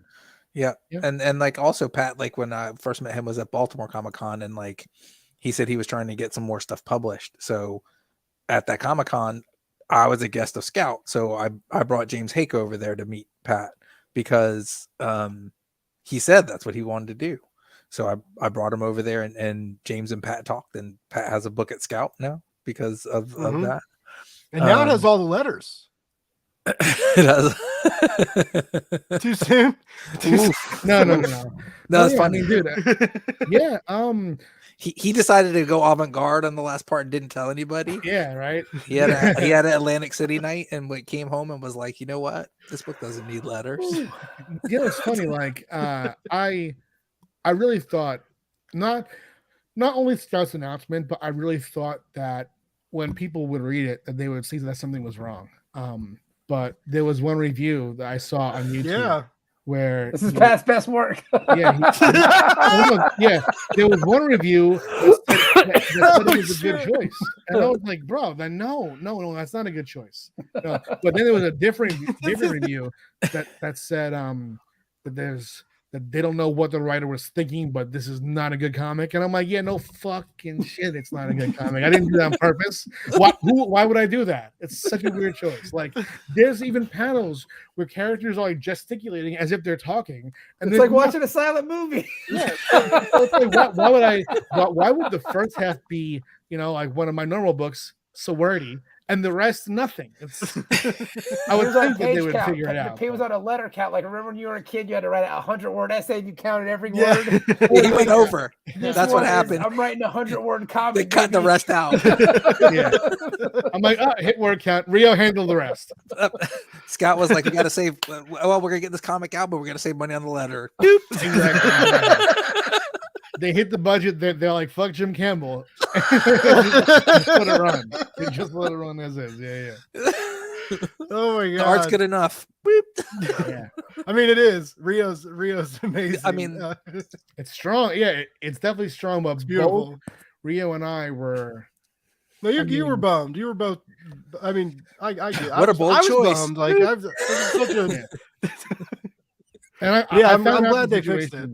I found out the situation in such a weird way at a bad time. I mean, right now, from September to the end of October, it is the busiest month I've ever had as far as conventions. I had 3 campaigns arrive to ship at once, and during this time, instead of pushing into next year, I decided to go with the rest of my plans for this year. So I also launched 2 campaigns. So through this, I had 4 cons, 3 my biggest 3 campaigns ever before Cheeky to ship, 2 campaigns to launch, a debut with Azza, and I have had no real time to do anything. So the one day I can get Shannon here to help me with the Destiny New York shipping, she was putting the bulk orders in these boxes and marking them, and then I would take bubble wrap, take what she put together, wrap it, and like make sure it was all good and ship it out. It was a well-oiled machine until I saw a tweet to Scout asking if the letters were supposed to be missing, and I was like, let me excuse myself for a minute, and I had to leave Shannon alone to do that the rest of that work today, because I was on the phone trying to figure out what was happening, if it was just 1 or 2 boxes or if it was pervasive, and it really derailed a really important day to my process. And I'm not mad or anything, but it's definitely, it wasn't smooth, and the issue was supposed to come out, the reissued reprinted number 1 was supposed to come out the same day as number 2, but I heard from people that it came out the week before. I heard from other people that they never got it, and I really hope that I mean, it's. I think we're having a little fun with Pat because we love Pat, and we're having a little bit of fun with Scout because we all have books there. Yeah. And James is a cool dude, and like it's nothing but love from us to them.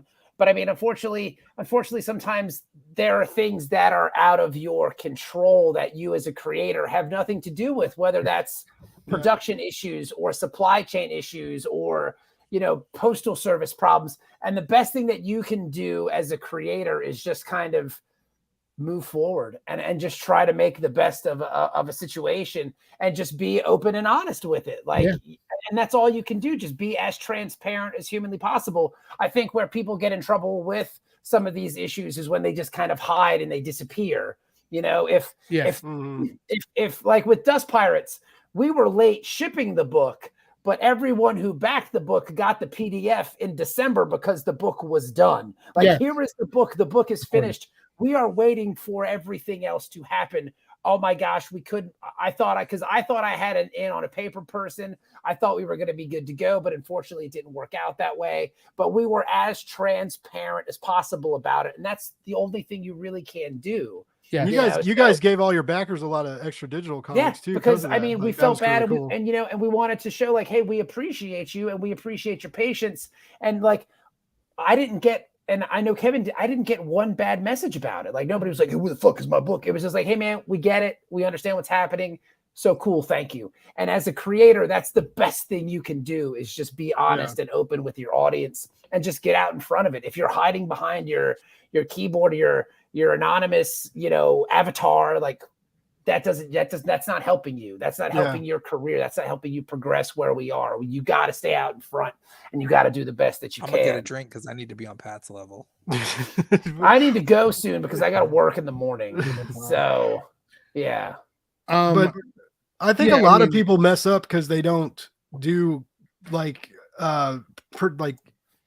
regular Kickstarter updates. I mean, so many people when they're like, oh, there's nothing to update, so I won't say anything. Say that. Say, hey guys, I'm checking in. There's not a lot to update. I'm so sorry. We're trying. I taught my dog a new trick. That was cool. But that's all I got to, anything. Like, just let us know that you didn't fucking forget about us, right? You just didn't disappear, Once a month at least to me, they're when the 30 days takes over, backers get a button that they can press to remind the creator that, and that shows up as a red alert on your campaign. One backer has requested an update on blank. One backer has requested an update on blank. So I hate to see that because I'm like, bro, I update you guys every month no matter what. So now I make sure that I do it within 30 days, not even just in the next month, but within actually 30 days to make sure that, I don't want people to have a button that they can see and see as, oh, he should have already talked to me. Bang. I want them to only have my updates, only have me giving them hopefully more information than they even need. Yeah. Well, at this point though, I don't think there is such a thing. Like, it's just, hey, I'm gonna bombard you with too much information. So there's never any kind of issue about where we are or what we're doing. There's no, we're not lurking in the shadows, just counting your money, like giggling. It's, hey man, this thing is coming together. We're doing it. This may take longer and we apologize, but hey, it is what it is. We're still doing this thing. You know what I mean? Yeah. And that's all you can be. But the cool part about, MMMA is we've seen a lot of it already because a lot of the art's already done. Same thing with Get Lit or Die Tryin. Like, we've seen it. We know where we are here. So it's like, when Nikki tells us, hey, dude, I'm on page 13. What is this supposed to look like? Okay, cool. We're doing 30 pages of story content. Like, you're on 13. We're halfway home, baby. We just launched today. So that's a good feeling to have, Yeah, because that, as much as I love, crowdfunding stuff, like that's happening a lot more lately. Like, these projects haven't even begun. It's hard for me when people want to come on my show and I'm like, all right, cool. Can I read something? And they were like, we can send you like a couple script pages, I guess. And I'm like, what? Like, okay, I'll try, but it's, like, throw me a fucking bone here, guys. Like, like, help me. And I get maybe not everybody's in the financial space to have that, to, start their own funding, but campaigns that have begun before the campaign launches, like, I feel like they do a lot better. I feel like they fund faster a lot too, and are more. It's more of a guaranteed fund too. And then as your audience builds and you have one success after another, and then people know, like, okay, well, like, these guys are going to make the comic.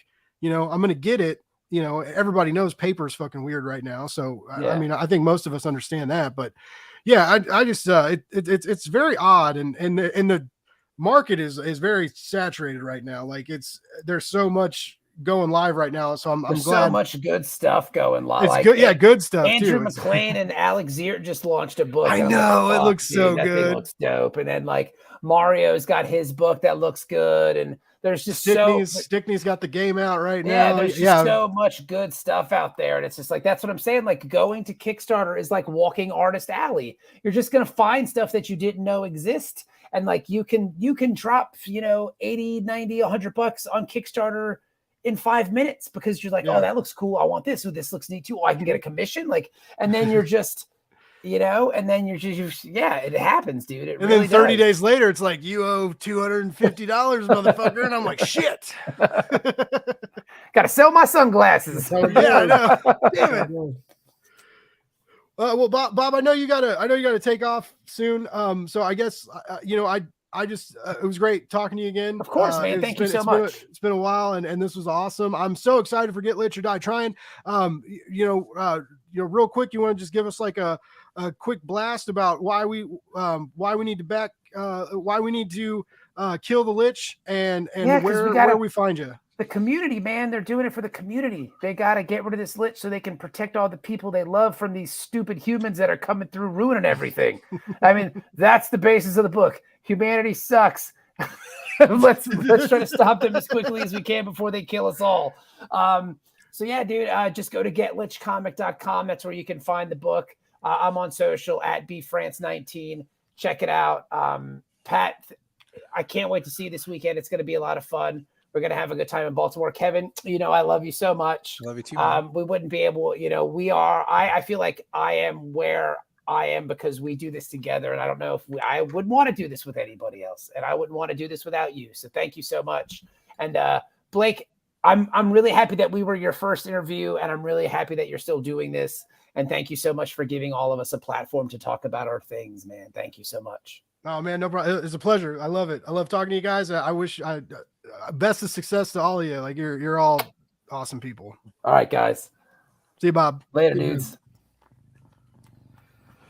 Oh man. So yeah, I can't, it's crazy that you guys have I know Pat, mixed magical martial arts is yours too, but when I first talked to them, Bob even posted pictures of his Tums bottle today, right? He's like, I launched the Kickstarter and he's got his antacids and stuff ready. And it's because they told me a while back, Kevin's pretty chill on the Kickstarter front, but Bob's refreshing it a lot and nervous about it.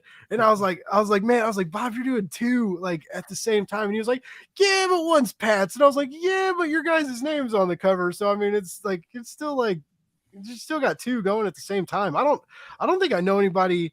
I guess Travis Gibb does that every now and then because he does a lot of anthology work and stuff with Orange Cone. But I mean, simultaneous campaigns sounds crazy. It is, and I'll say this: since Pat's already almost there, he's going to get a day one. If we fund in the first week, I'll do it. Oh, yeah. Do a live stream. You're gonna have to do it for sure. I mean I think we'll you guys are. I don't know if we'll fund in the first week. We'll see. But if we fund Get Lich in the first week, we will send out a link to all the backers for a Zoom or something. Maybe we get Blake to host it so he gets to watch too. I'll eat this one chip. I would love to host the show where you roast your butthole. Oh my God. And luckily because it's going to be bad happen. And then it's going to be bad later too. Well, that's what people say, but I have a weird tolerance to hot stuff. Yeah, you like. Well, I don't like it. That's a lie. Don't let anybody tell you that. I just can do it. It's one of those things you can do, but you're it's like the people that can juggle fire. Yeah, I can, but I'm just not gonna show up tomorrow at your house juggling fire just because I can. You got to give me a reason to juggle the fire. I'll juggle the fire, but you got to give me a reason to juggle it because I will eat this. I don't know if we hit the first week. You're let me see the bar. You're 39. You're close to 50% ish. I'm bad at math, but he's almost he's closer to 3,000 than not. Yeah, that's 50%. I mean, maybe. I think 39% right now, and that's a good day one. Day two is going to be good as well, and then you're going to be promoting at Baltimore. Hopefully that'll be good. Maybe I'll have to do it in Baltimore. Pat will videotape my pain for everyone because he's like that. If it happens, I will say my birthday is Thursday, and I'm taking a 4-day weekend. So if you guys need a host, Baltimore, if just you guys drive to need, Baltimore. yeah, Well, in the Baltimore then. because I'm poor. I'm a broke joke like your buddy. Where do you live? Kansas City, Missouri. So it's a drive. That's far, yeah. Trip. Yeah, That's far. You'd have to fly. I'm 4.5 hours pretty much. Oh yeah, see that's Same. doable. Same 4.5 hours for me. So Yeah. I'm leaving on Thursday at like 2:00 in the afternoon. So I'll be in Baltimore like right around rush hour. Yeah, same for me. Yeah, I'm leaving with my buddy, my bodyguard. You know. That's how he got it. Like Papa Shan, look at it. He got 50 million cats. He's like a villain from like a story. He got 1 million cats, a bodyguard. Yeah, he goes Paulie to Walnuts is his bodyguard. It's like Paulie So are you guys gonna table, or are you gonna do like a scout booth, or like what's your plan for Baltimore? We all have tables. Yeah. So it'll be Bob and I at one table, and hopefully Pat will be near us or close to us. So that's what we pretty much asked for at Baltimore. I hope so too. That'd be sick. It'd be awesome. We'll be able to cross promo and stuff, and that's what we want to look him to do. Yeah. Send people over to Pat. Stokes is having a table. Stokes and Armin have a table together. Nice. Who else? I don't really know who else is going, but Crispino's going. I don't know if I know. You'll meet him. Crispino's awesome. He was in the chat. He's good people. Tony going? No, Tony lives in Montana. Okay. Oh yeah, this summer we vacationed to Montana. I was gonna see Tony, but where we vacationed at was a place that was like pretty like nice, and I was like, oh, I'll just take the little vehicle they give us, and I'll like come down there one night, and they were like, you can't take it off the property. And the property was so big that it was like, oh, I was like, you'd have to come up here because like I can meet you at the gate with the vehicle, but I can't take it outside. That's not allowed. Larry Watts used to go. I thought I first met you guys through Larry Watts. I don't know who Larry Watts is. He's an artist. I thought he was tabling near. There was one show where you were tabling next to David Pepos, right? Mm-mm. Really? That would have been there was Baltimore last year. Pepos was on the other side, like in diagonal. Like so we used to stop by and talk to him every now and then. And right behind us was Fred Van Lente last year. And right next to us was Chris Bacallo. Nice. He is super nice. So he was a very good neighbor. And he thanked us for being good neighbors too, which was nice of him. He didn't have to say anything nice to us. Yeah, it's always important to have good neighbors. At Exotica, I had Brazzers was a good neighbor. Yeah, you were next to some nice lines. How did that go? Because I know I thought you had said something that you were doing what you were like moving books, right? Yeah. Yes, it was a good convention. I would compare it to a strong local convention. It's definitely worth doing. Sunday was slow. I'm not sure if it's like the idea of like a church day and a sex con, or people, it's just Exotica. Friday and Saturday went long. Like Friday started late at 5 and lasted until 11. Saturday went from 1 until 11, and then Sunday went from 1 to 5. So it was a 6. So it was a much shorter day. So that could have made people less interested in Sunday. So Sunday's slow, but the rest of it really, really good. Yeah, it's definitely if any creator has anything that would fit the bill in any way, worth doing, or you could just let me be the only comics creator to scoop it up. I was about to say, like, is there like smut novels or like sexy is that stuff there, or were you kind of like one of the only like in print like books at a table that people could snag? There was one novelist there, and that's cool, man. Yeah, it was cool. Nice. I'm glad you ended up going. Like I wouldn't think of comics at a exactly section. Yeah, that's smart of you. But then with the covers and stuff that he has for like for Cheeky and that fucking variant for Volume 1 of Destiny, like fuck, man, I need to get a second job so I can buy all your goddamn books. I mean, I've been snagging them like slowly, and I still gotta read. I've got volume 2 and Gangsta Ass Barista. Okay. And then I need to get volume 3. Yeah. And I gotta get volume. Well, I mean, I got time to get volume 3 because and you got to get mixed magical martial arts. Well, I'm already. I'm backing that already. That's happening. And I was in his fucking DMs like, hey man, like if I get this, I get all the cards, right? If I get this and this and the gin variant. Oh, he got you with them cards. Papa Dude, Shan he's got me cards. so bad. I love him. Like, and then I think that's what like so like I was into the card idea when that was back. Kevin and Will had me on Explain Yourself to co-host, and I talked to you then, and you and Chris Moses were both talking about your upcoming card game. This was many months ago. Yes, and I was like, ooh, that sounds good. And then the cards started coming out, and it was like Rio, like I love Rio's art, and so like I was like, oh shit, like I got to get these. And then you get them, and like the foil cards, and they look so fucking good, like they're beautiful. And so like he's got me on these cards, and then now he's got that new Terry Moore one. Like I'm so excited for, but then I finally ordered, like I got, Destiny Volume 1, Destiny New York Volume 1, and I read it, and on paper it sounds cool, but I didn't know if it was going to be for me. Right. Yeah. And I'm not opposed to slice of life comics, but I didn't plan for the sexiness and the good magic action and stuff. Like there's a lot of stuff in this comic that like Pat's a multi threat. Like he takes that like sitcom vibe, and he'll take that like sitcom vibe and he'll make that into a comic form, which is not an easy task to do. He'll take that like Charmed vibe where they have like jokes, but that's still about magic and it still has some sexiness, and he'll like take that and transport that over to his comics and like bring a little bit of Buffy in it and stuff like that. And so like, and that's what I see when I like read the Destiny books. It's like Pat has like a very good knack for giving you a character's like day to day, and then also making it interesting. Like it's not just like your day to day where like this is a boring day or this is like every other day.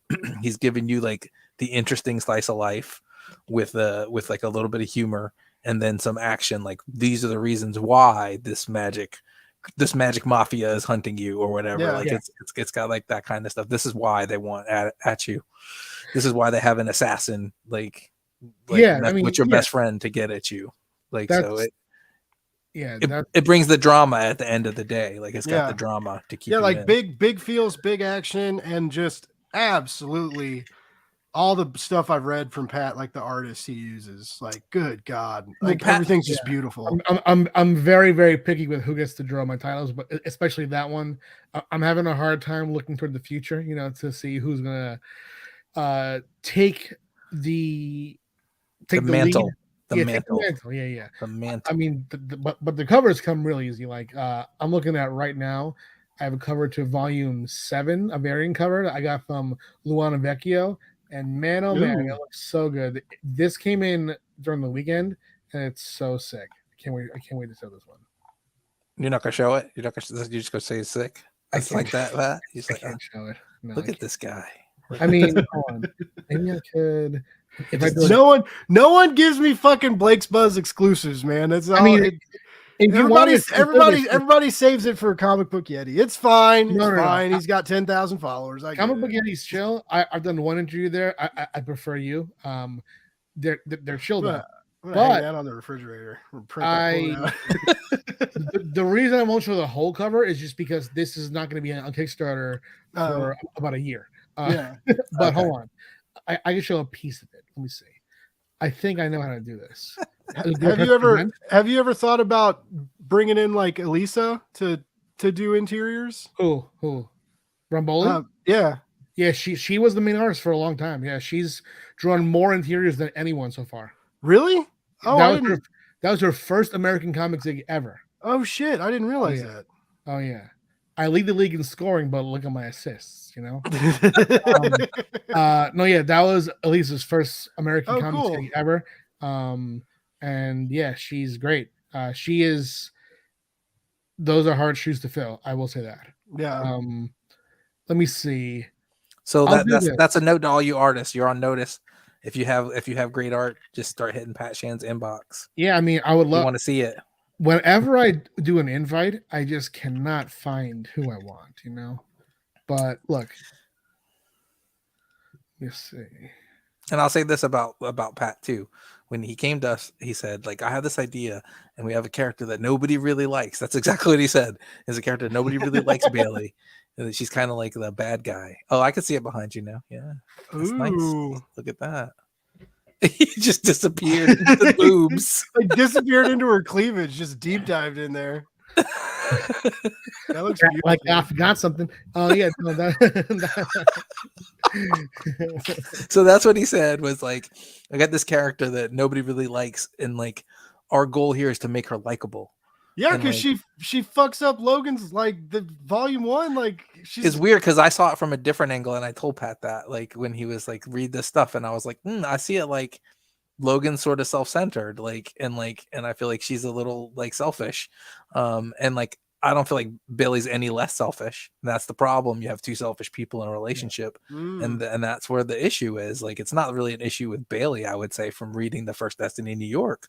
I would say it's more they both have issues at that time in their lives, and they're both self-centered. I think they had to grow, both of them. I mean, that is exactly what I want. I want people to come away with different perspectives. Like I remember, this always sticks out to me. There's a moment at the end of volume 2 where something happens between two of the characters, and after it was already published, printed, I talked to my editor Shannon about this moment, and I was like, "Do you think that people are gonna like not like so and so because of what she did?" And Shannon was like, "But she wasn't wrong. It was so and so who was wrong." And I was like, "Oh, you think that for real?" And it was just cool that was her interpretation, you know, that she interpreted it in a different way than I even meant. And it was so sick to like hear her perspective and like, oh no, that totally makes sense. Like I want that. And yeah, like because he gave us the scene of like Bailey talking to Logan in a coffee shop. Yes. And I read the whole thing and I read it over again. And then I read the rest of the book. And then I went back and like looked at the scene again to see if it was in context for what happened. Like, is there something I could get out of the context for the rest of the book? And then we could bring that to what we were doing. So I like went and read over it again and went, okay. So no, I don't see she's not saying anything wrong here. Like she's saying everything. That's funny because I remember that scene and I was like, that's so fucked. I was like, oh man, like, I was like, I would lose my shit too. Like she's telling hard truths at that moment. Yeah. Like, and I feel like Logan just wasn't trying to hear that, and I don't feel like she's completely wrong. And then there was another scene where she like takes Logan's dad for a ride, and Logan gets mad at her, and I was like, dude, she is trying to help you out there. So it just depends on how you see it. Like, you know, like, yeah. And it wasn't like she was trying to do anything nefarious. I didn't see it that way. But then again, he also asked us to come in and make this character more likable because fans don't like her. Like that was the general. I mean, not just because of that, I would imagine it takes a lot to make her a villain. Yeah. So. You know, there's some things like, I always wanted Bailey to be like a very full character, and the idea was that she's one of the characters that we very rarely see on her own. We see Bailey through Logan's lens because she's in Logan's past, whereas everyone else in the series, there are scenes where we leave with them. That doesn't happen with Bailey except for one short story, and the only scene that we get Bailey out of context of Logan is a scene that ends up being Arvid's scene and not Bailey's. I remember that one. Yeah. Yeah. So we ended up where he reveals like the reason why he's in a relation. If you haven't read it, that's a spoiler, so I'm not gonna say anything. Yeah. So yeah, you need to read the book, but like there's a reason why like Bailey is viewed the way that she's viewed. Okay. But I don't think it's all Bailey's fault. And I'll say that from the get. Yeah. I mean, that's true. Like, with the books, I always want to make sure that the morality is such that everyone does right and everyone does wrong. There's no black and white or anything. It's very gray. Yeah. Yeah. I mean, and you're good at that too. You're like, you're like, well, I see this person's point of view and I see this other person's point of view, but we're going to present it this way. And then we're going to give you the other part later. So I think Yeah. that's real smart too, because you get the other part later, so it makes you emotionally invested in this one thing, and like Blake's doing, like, oh no, that's fucked up what she did to Logan. It's funny because the further you read, the more you might go, maybe it wasn't so fucked up what she did to Logan. So like that's okay. So there's there's some more of the relationship gets fleshed out. Yeah, there's definitely some more, and there's also, you know, like I like to give characters opportunities to show their best and their worst. Like one of my favorite Logan scenes ever, I wrote in volume 5, and it's when she goes to a reading at a bookstore of a friend of, like, a slight friend of hers who we've seen in the series so far, who is putting out a book. And the further the reading goes, the more jealous Logan gets that she isn't the one who has published a book. And it's just seeing what that brings out in Logan was very fun to write, just because, like, you know, I'm not interested in painting characters in like these hero or villain roles, and that's why I was so open to have us run with Bailey, because she has been seen, you know, purposely seen through the lens of Logan. So I wanted us to sort of you know, give her own lens and have it, you know, not be about Logan. Like I did Smoke Weed See the Future Volume 1 features Taylor, who's a character that's in Logan's life, and there were a lot of references to Logan and their life and how their lives intersected. With Mixed Magical Martial Arts, I don't know if this is for sure, but I think that we might have either one or no references to Logan, right? There's one reference. Yeah. And that's just to tie you back to the series. Yeah. So you remember who Bailey is in case you haven't read everything so far. So it can work on its own and be tied. So like it depends on where you are as a reader. So that's another thing I was gonna say I really like about Pat's universe is that what he does is very unique, because no one else in comics has this many comics to give these characters that much room to breathe and do things. He has a lot of room with that universe to make things happen, and dramatic story moments and a history for the characters that you get to be part of. Like you get to influence that, and you get to be in that and have your feelings like you did. Like I saw immediately you emoted, like, and that's always a wonderful thing to see. And like I'm sure as a writer, that's something he wants. Like he wants that. He wants you to be emotionally invested. So when you read this story about Bailey, hopefully you get just as emotionally invested in Bailey's story as you were in Logan's, and be like, oh, and then you get to go, maybe she's not like what I thought. And that's the whole idea. You know, because I love the drama. Like I love the magic and the mysticism, and you know the cool action. All that's in there, and there's a lot of action, and there's a lot of fights, and the fighting looks great too. By the way, the Power Rangers artist, Patrick, he's killing it. Dude. Like it looks so good. And I love how you chose smart pages for the Kickstarter page too, because it goes, you get to see that action, and then you also get to see the sexiness, which, you know, like it, you know, it nudity and sex in comics, you got to do it right. You know, it's like it just like fiction, right? If you're reading prose, like, you know, sex doesn't, you know, often, I mean, it can, but it's harder to translate into other stuff than like in a movie, right? Because you or a series or something where you can like see people fucking, right? Comics, you get to see a little bit of it, but the images are still static, even when the artist is talented enough to like make that movement become something between the panels. But it's still, you know, your mind kind of taking over the motions, just like with, you know, like, you know, sleazy novels and stuff too.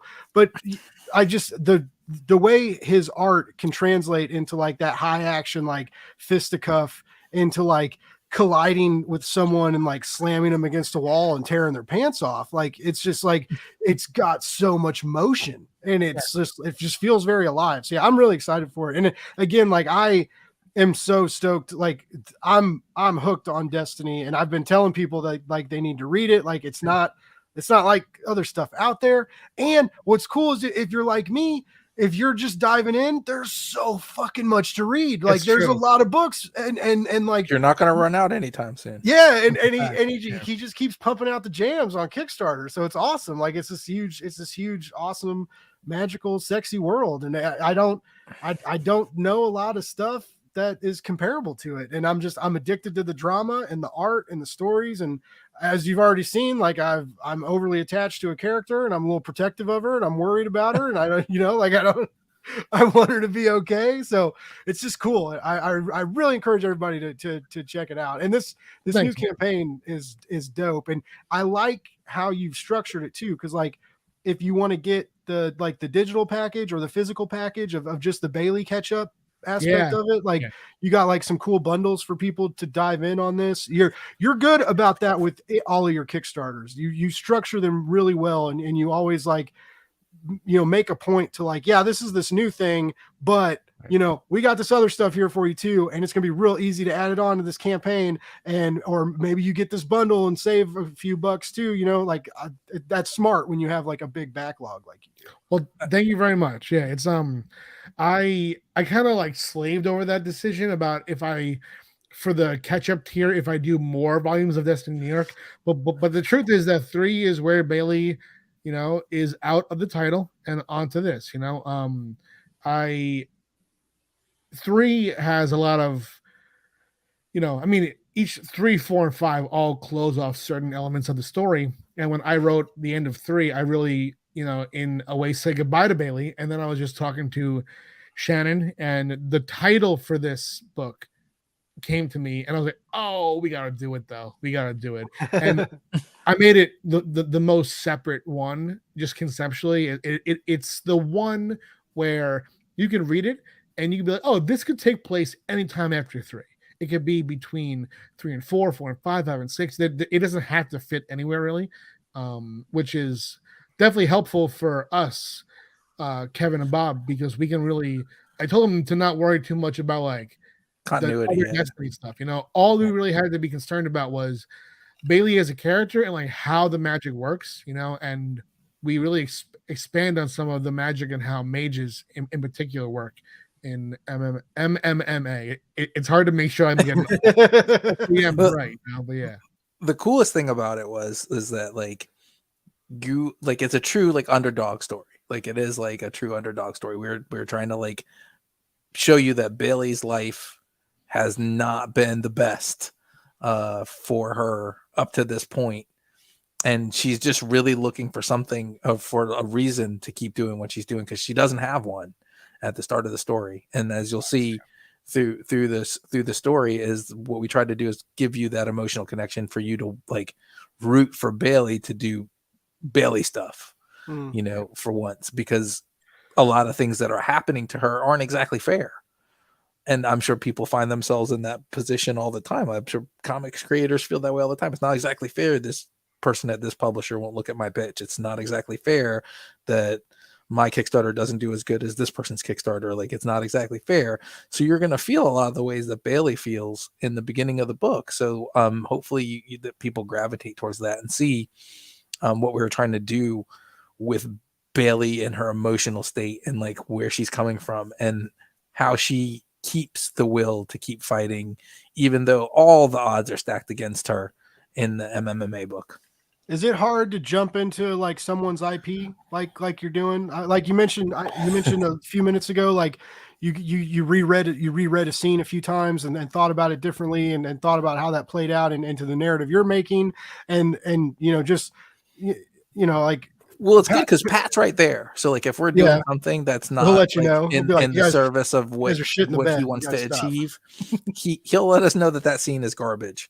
And like in no uncertain terms, Pat's just gonna speak his mind, which is great, because he's like, yeah, like that, I'm not feeling that. He'll say things like that, I'm not feeling that. Like, why don't you go more with this? Like, or I liked this better than this, or like I really like that. So like he'll give you the like. It's not necessarily like he's got the reins and he's making you go that way. He's like, this feels better. This feels better, like as a whole to me, as the creator of the, like, he's the showrunner. So he's telling us that the show has to go in this direction for this to make sense at the end. It's not necessarily like a hard steer. He's not like, this sucks, like, or this is terrible, or I like aspects. He'll even say things like, I like parts of this, but like what we need to do is take those parts and make it this. And then he'll go back in sometimes and put like hard put what he wants in those scenes, because it's got to be comparable to the other Destiny New York works, which of course he knows we're not exactly 100% familiar with, like exactly everything he's doing. Like, so was it hard? No, because Pat's right there. Okay. But was it hard to like write those emotions and stuff? I would say at times it's difficult to know what like exactly he wanted, because there's times where he would be like, I love this and I love this, but I don't know how we marry the two. And that's just thinking out loud. That's a collaborative process. I love this and I love this. How do we make those two things work together? So our goal as a team, as writers, we're like in a writer's room with Pat. So basically that's the way we looked at it. It was like a writer's room. Like, we need to get this character from this point to this point, and it can't all be plot driven, because that's some bullshit. Like, that's how that was. It has to be character driven. Yeah. So how do we get this character from here to here, but not with just a bunch of plot? 100%. And that made it fun too, because like I've done co-writing before, and I've done co-writing where like I will take a passage, the other writer will take a passage, but this was very much more like, you know, as Kevin said, it's like a writer's room, and how we did it with the steps was this. And if I'm wrong about anything, Kevin, just remind me. But here's what happened. I had the general idea. I said, Bob, Kevin, turn this into an outline. They did. I took that and I gave notes, broke down, and threw ideas in there. They threw it back, and then I turned that into a final outline. From there, I was like, all right, break these down into scripts, and I'm not going to give notes. What I'm going to do is, my part as co-writer on this and showrunner will be that instead of giving you guys notes and tasking you with changing things, my pass will be just my final edit, you know? So like, you guys do what you do, and I'll go through it, and I'll maybe add scenes, combine scenes, add dialogue, and just that my final pass will be like what I do as co-writer as well, instead of, you know, tasking you guys with a bunch of changes or with like universe notes. It's just like, since I'm in the universe, I don't really want anyone to have to worry too much about like the rules of like what can happen, who can do what. That's more of like my job to come in with the magic stuff. It was a lot like he would tell us like, it can't be like someone is like Cyclops and shooting lasers out their eyes. He's like, it's more like someone can do this, which is like for example, like you could have like somebody in a MMA situation, like have like little spikes come out of their hands, but they can't be like big spikes. It'll be little. It's not like a dramatic altering like change where they can do crazy shit with magic. It's like subtle. Everything is subtle. So like that's one thing that he said, like, so make sure the magic is subtle. And when we were too a little hard on that, he settled it down for us. He figured out like, okay, well, this is where we could do this and make this work into there. And like what we figured out all together was basically like what Bailey has to learn through all that. And like, I don't want to tell you because then you're not going to want to read it, but there's a thing that by reading this, you'll know more about the Destiny New York magic at the end. Like, nice. And how it really works and how you can defend yourself against such things. So that was like, yes, Josh, magic is hard to write. I agree. yeah. And because like I've Pat had a specific kind of magic in his world. So it's very specific, and I've established a certain character. In Destiny New York, the main title, I have Arvid, and I've shown a good deal of his powers, and I have him. He's powerful. He's supposed to be exceptional. So the characters in mixed magical martial arts they aren't like world-changing mages. They're someone who is just more powerful than a physical fighter, pretty much. So Bailey has to figure out how to bridge the gap between I'm at the top of physical fitness and I'm an elite fighter, but one step above that is someone who's a good fighter who has unlocked this certain kind of capability. So Bailey is basically Batman in this, and she has no superpowers. Right. Yeah, that's a great comparison. Yeah, she's like Batman. She has no powers because like her she completed her destiny. Like if you read the book, she completed her destiny. So Mhm. she knows what like her destiny is, and like it doesn't have anything to do with magical martial arts fighting if you've read the books. And that's not a spoiler. That's just I want you to know what it is, you know. And she says it in the book, and when she talks about it, it's there.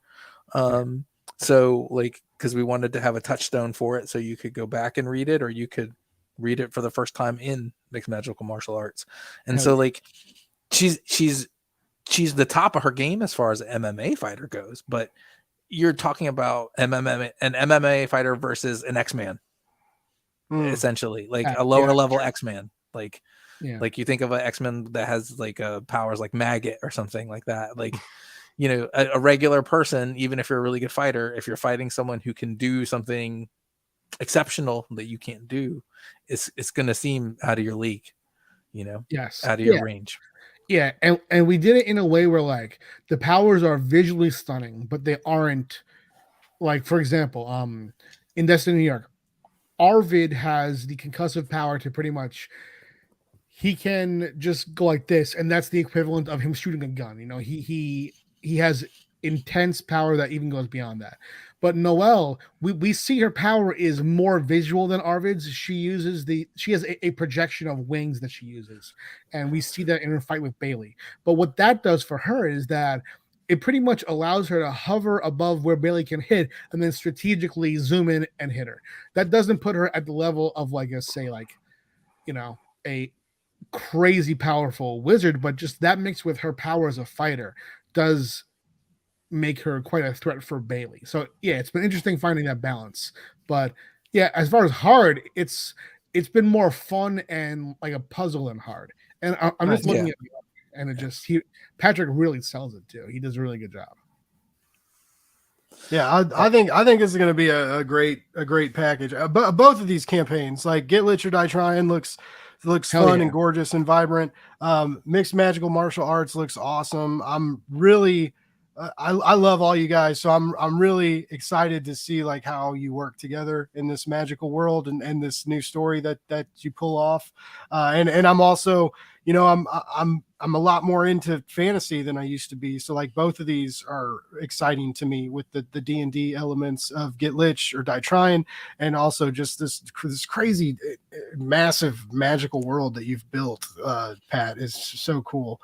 I've kept you guys for 2 hours, and I always I always say these usually run shorter, but like all my shows are long because I don't know how to shut up. But it was so like I'm glad you got to sneak in, Pat. That was super cool. It's super awesome because we didn't plan just to make it known to you. We didn't plan to launch on the same day. That wasn't like a plan. It wasn't like a Pat Shand Word Bros strategic thing. It wasn't like that. It was like kind of an accident. And that's funny. When we found out we're doing that on the same day, we decided to make a thing of it.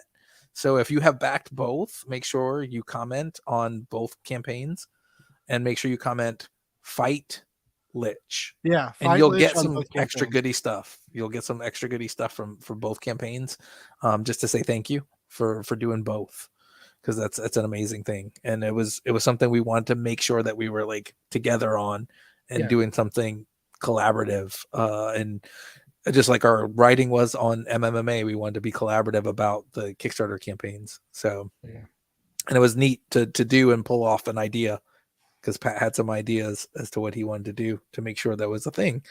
And now you get an excellent, awesome Terry Moore art card because Pat's a Kickstarter genius. That's why.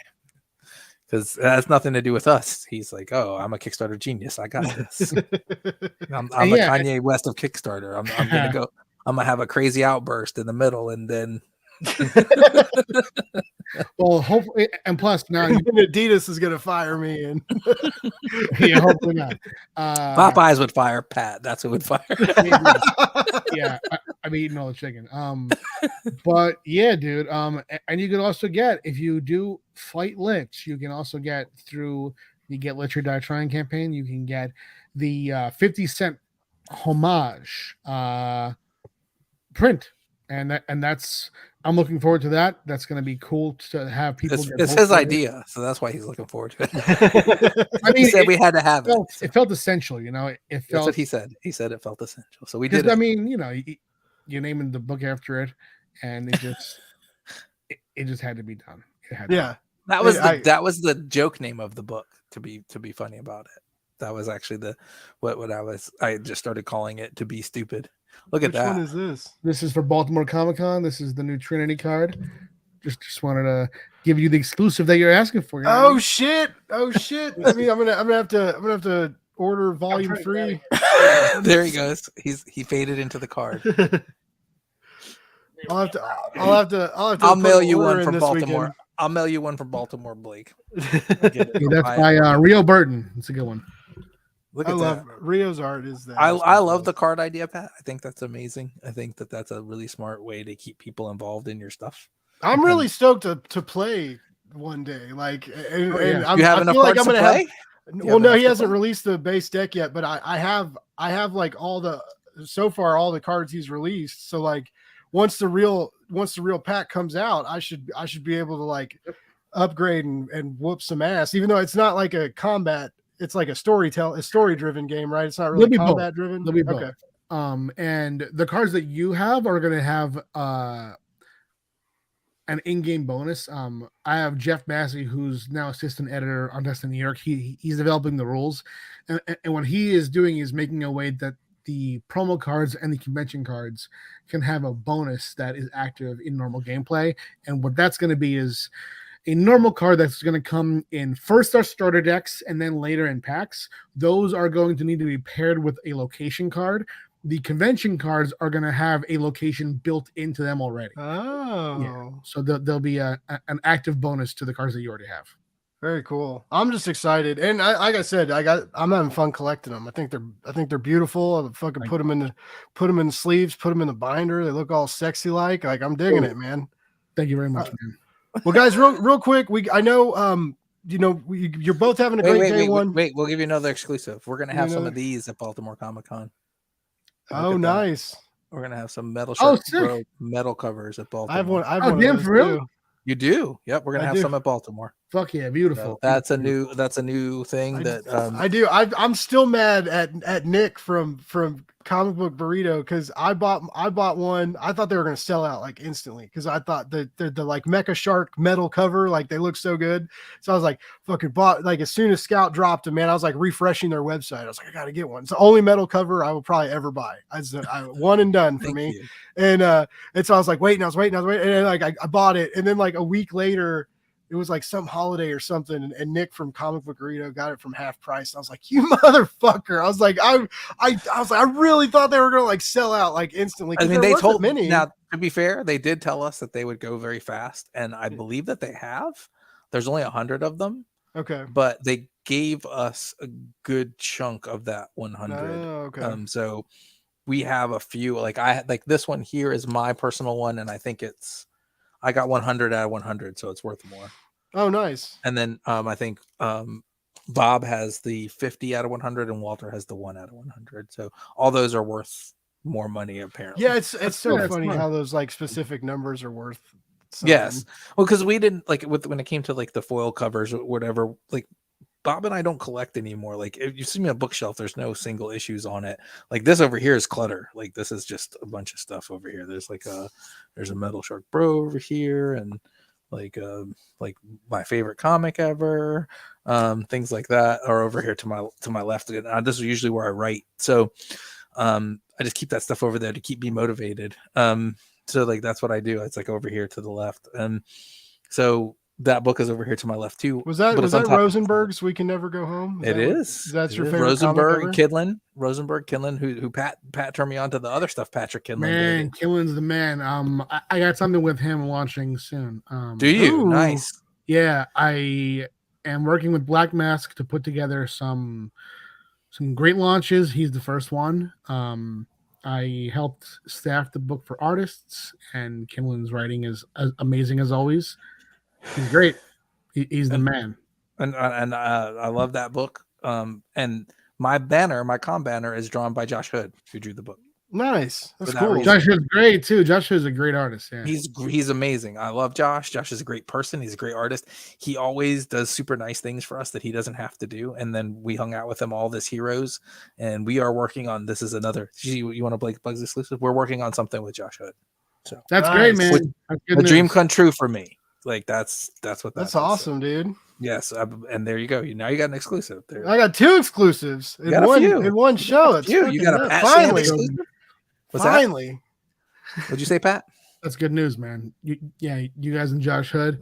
What we're working on is really cool. Like he's gonna crush it. Like he's already doing an awesome job on just like the basic parts. So we're just waiting to have some time in his schedule because Josh is very busy and he's drawing Star Trek books for IDW. Yeah, he's a real strong artist. I remember it was when I was first editing for Zenoscope. I saw an issue that he drew, and I was like, "God damn, who is this guy?" And he really stood out from the crowd. And Everything he does is just kind of amazing. Like Josh does an amazing Spider-Man. He draws amazing buildings and cars and stuff that you wouldn't think about. Like his backgrounds are good. He can do these like weird. So like, and this is what I told him. I'm gonna say it on the podcast so you could think it's funny. One of my favorite things in here, I made fun of him and I said, like, when he was on our podcast, I was like, so did you just draw it like that? Like, because you wanted to add extra panels? And he said, no, that's how it was written. And he's like, do you think I would do that? And I was like, I don't know. Some artists like to draw more panels. So I was like, he's like, not that much more. I was like, oh, okay. Because we've had artists add panels before. But like, so I laugh because I'm always okay with that. I always like it if they add more panels. So I'm like, I can always add more words. That's not a problem. We can always figure out more stuff to put there. Or it could be a silent moment, which gives you a minute to like just check out what the artist is doing. But in this book, there's like a 21-page panel somewhere. And it's ridiculous. Damn. Yeah, like it's in here. I'm gonna try and find it so I can show it to you guys. But like it's a lot of panels. And like I said, did you do that on purpose? Because now that I know you can do that, and he's like, he scowled at me real hard. Because I said, now that I know you can do that, like we're gonna have something like that. Because as much as I hate to rip anyone off, like rip off Kinlan or Rosenberg, but like you can do 21-page panels. If you can do it, like I mean, I'm gonna like have to try and test that theory. Like that's just how my brain works, though, as a writer. Like, oh, like how can we make that work again or make that work in a similar fashion? So that's just how it goes. I don't think he was too happy. There it is. Well, right there. Can you see it? This is from We Can Never Go Home. Yeah. Oh wow. It's hard to see, but there's a whole bunch of panels over here. Right. I mean, introduce 21 me to artists who would like to do more panels because I need to know them. I've been specifically requested to write less. I mean, Fewer. we usually when we usually do scripts, it's usually 5 to 7. So usually what we do is we'll do 5 to 7 panels or whatever, and then it'll be like artist call if they want to do more on that page, or they feel like they need to fit this in there, then that's cool. And sometimes it'll be like they want to fit something in, like no, that's on the next page. Just get to the next page. Like, that's already there. It's you just gotta. It was not there on purpose or something like that. Like it was not there on purpose. Like so when you get to the next page, it was okay, I see what you're doing. Like so, but yeah, like Josh, he's amazing. So that's awesome, dude. I'm stoked. That's big news. That's good for you guys. I'm so glad. Hopefully it works out. Like hopefully he finds the time in his schedule because I love Josh. He's a great person. He's a great artist, and it's always so much fun just talking to him and working with him on stuff. And like he does the best pinups. So if you've noticed, he did a Ninja Nuns cover, which I wasn't able to get him a copy of because there were the variant ones and they sold out. So he did a Ninja Nuns cover for us, and then he did a Metal Shark Bro pinup for volume 1. He did something for another book we were doing too. He was doing something for Dust Pirates, but I don't know if he was done with it in time or whatever. So, but Josh is great, and it's always nice to work with people who like your stuff. So Josh is always like, dude, I definitely want to do something with you guys, and we definitely want to do something with him. So like that's always more fun. And I'm almost out of old fashioned, so that's not good. Well, I'm almost out of gas. I got to work in the Blake. morning. Oh no, Yeah. well, we're gonna let you go then, Blake. We don't want to hold you up, my friend. Well, no, I like that's what sucks. Like I could sit here and talk all night, and then I'm gonna hate my life in the morning. I hear that. I That was understand. me this weekend. I was choosing to stay out rather than get sleep, and it definitely was not a great choice, but I wouldn't change it. You know? Yeah, you gotta. I mean, dude, if I was at a fucking adult convention, I'd be fucking partying. I'd be partying my ass off. Like Oh yeah. I'd have to have like a fucking IV or Red Bull like at the table. Like you'd be like, Blake, you can't do this, Right. man. We got Not anymore, friends. see this gray? It comes with something. It's fucking wisdom, and I'm not doing that shit that you guys are doing. I'm not doing all that. The first after party was absolutely insane. It was insane. My cat's going crazy. Hold on, let me go. I gotta go, you guys. But All right. Thanks for having me. Pat, it's good to see you, man. I appreciate you. Kevin, All right, real quick, where so like right now, Get Lich or Die Trying. You can go to getlichcomic.com. There you if go. you want to back. And if you back this and Pat's campaign, who is just here, and MMMA, you write Fight Lich in your comments and you'll get special swag from day one. So we appreciate all the backers that back today. Appreciate Blake for having us on. Appreciate you for showing up and listening to us run our mouths about comics for a bunch of hours. Yeah. So, and if we fund this motherfucker in this week, he's gonna eat a butthole destroyer chip, and I want to be there for it. I make it happen. So if you can go and fund the book, just remember you'll get a link to this if you are funding the book. And we'll even extend it to like the people that funded MMMA, so they get to watch, because like your entertainment dollar goes far during comics. So you'll get to see me die on camera by eating this, and my mouth will turn blue when I'm dead. So yeah, it turns blue and weird. I haven't tried it. The chip is still it's still sealed, so it will be unboxed and eaten. If we can fund Get Lich or Die Trying by the end of the week, while we're at Baltimore, maybe we'll do a live stream, and I'll have to do it if we can fund. But if we can fund it in 1 week, I will do that chip. It'll happen, and I will regret my life because we call these things when we do Kickstarter stupid human tricks. And if you saw the last one for Dust Pirates, I ate a 12 pack of like some kind of ghost pepper wings. It was ghost pepper wings from Buffalo Wild Wings, and they were so hot that I couldn't feel the corners of my mouth for like 2 days. I couldn't feel right here, like this part of my mouth. And like the bad part about it was I got it like on the side, like when you have a mustache, you got it on the sides of my mustache. Yeah. So like after it was over and I was like, okay, I'm glad that's done. I do like something like that. And like it'd be on my hand, it would burn my hand and then get in the corners of my mouth. And I would be like, oh, this is the worst. Why did I do this to myself? The sauce is killing me. So you get to see all of that. That's love. That's love of comic books and the love of creation. Yeah. Luckily, like Blake said, it's not going to destroy my butthole, but it will destroy my face, and it will turn bright red. It will, there are all kinds of things that go with it that you guys are going to want to see and laugh at my pain, which is fun. So I don't blame you. Kevin, where's the best place to find you out online and follow you? Sure. You can find me at Kevin_Cuff, CUFFE.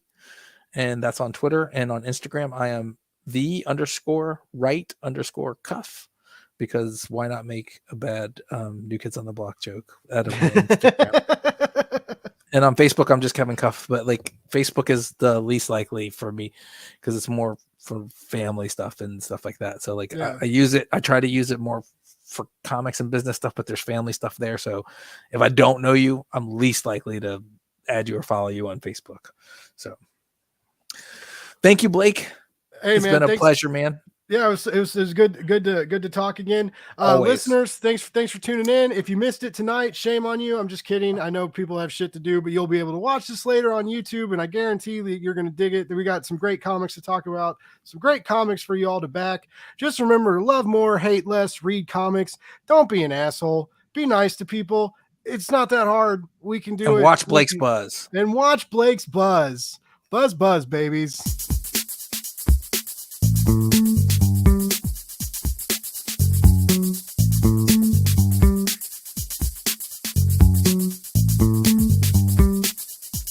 It's Blake's Buzz Live.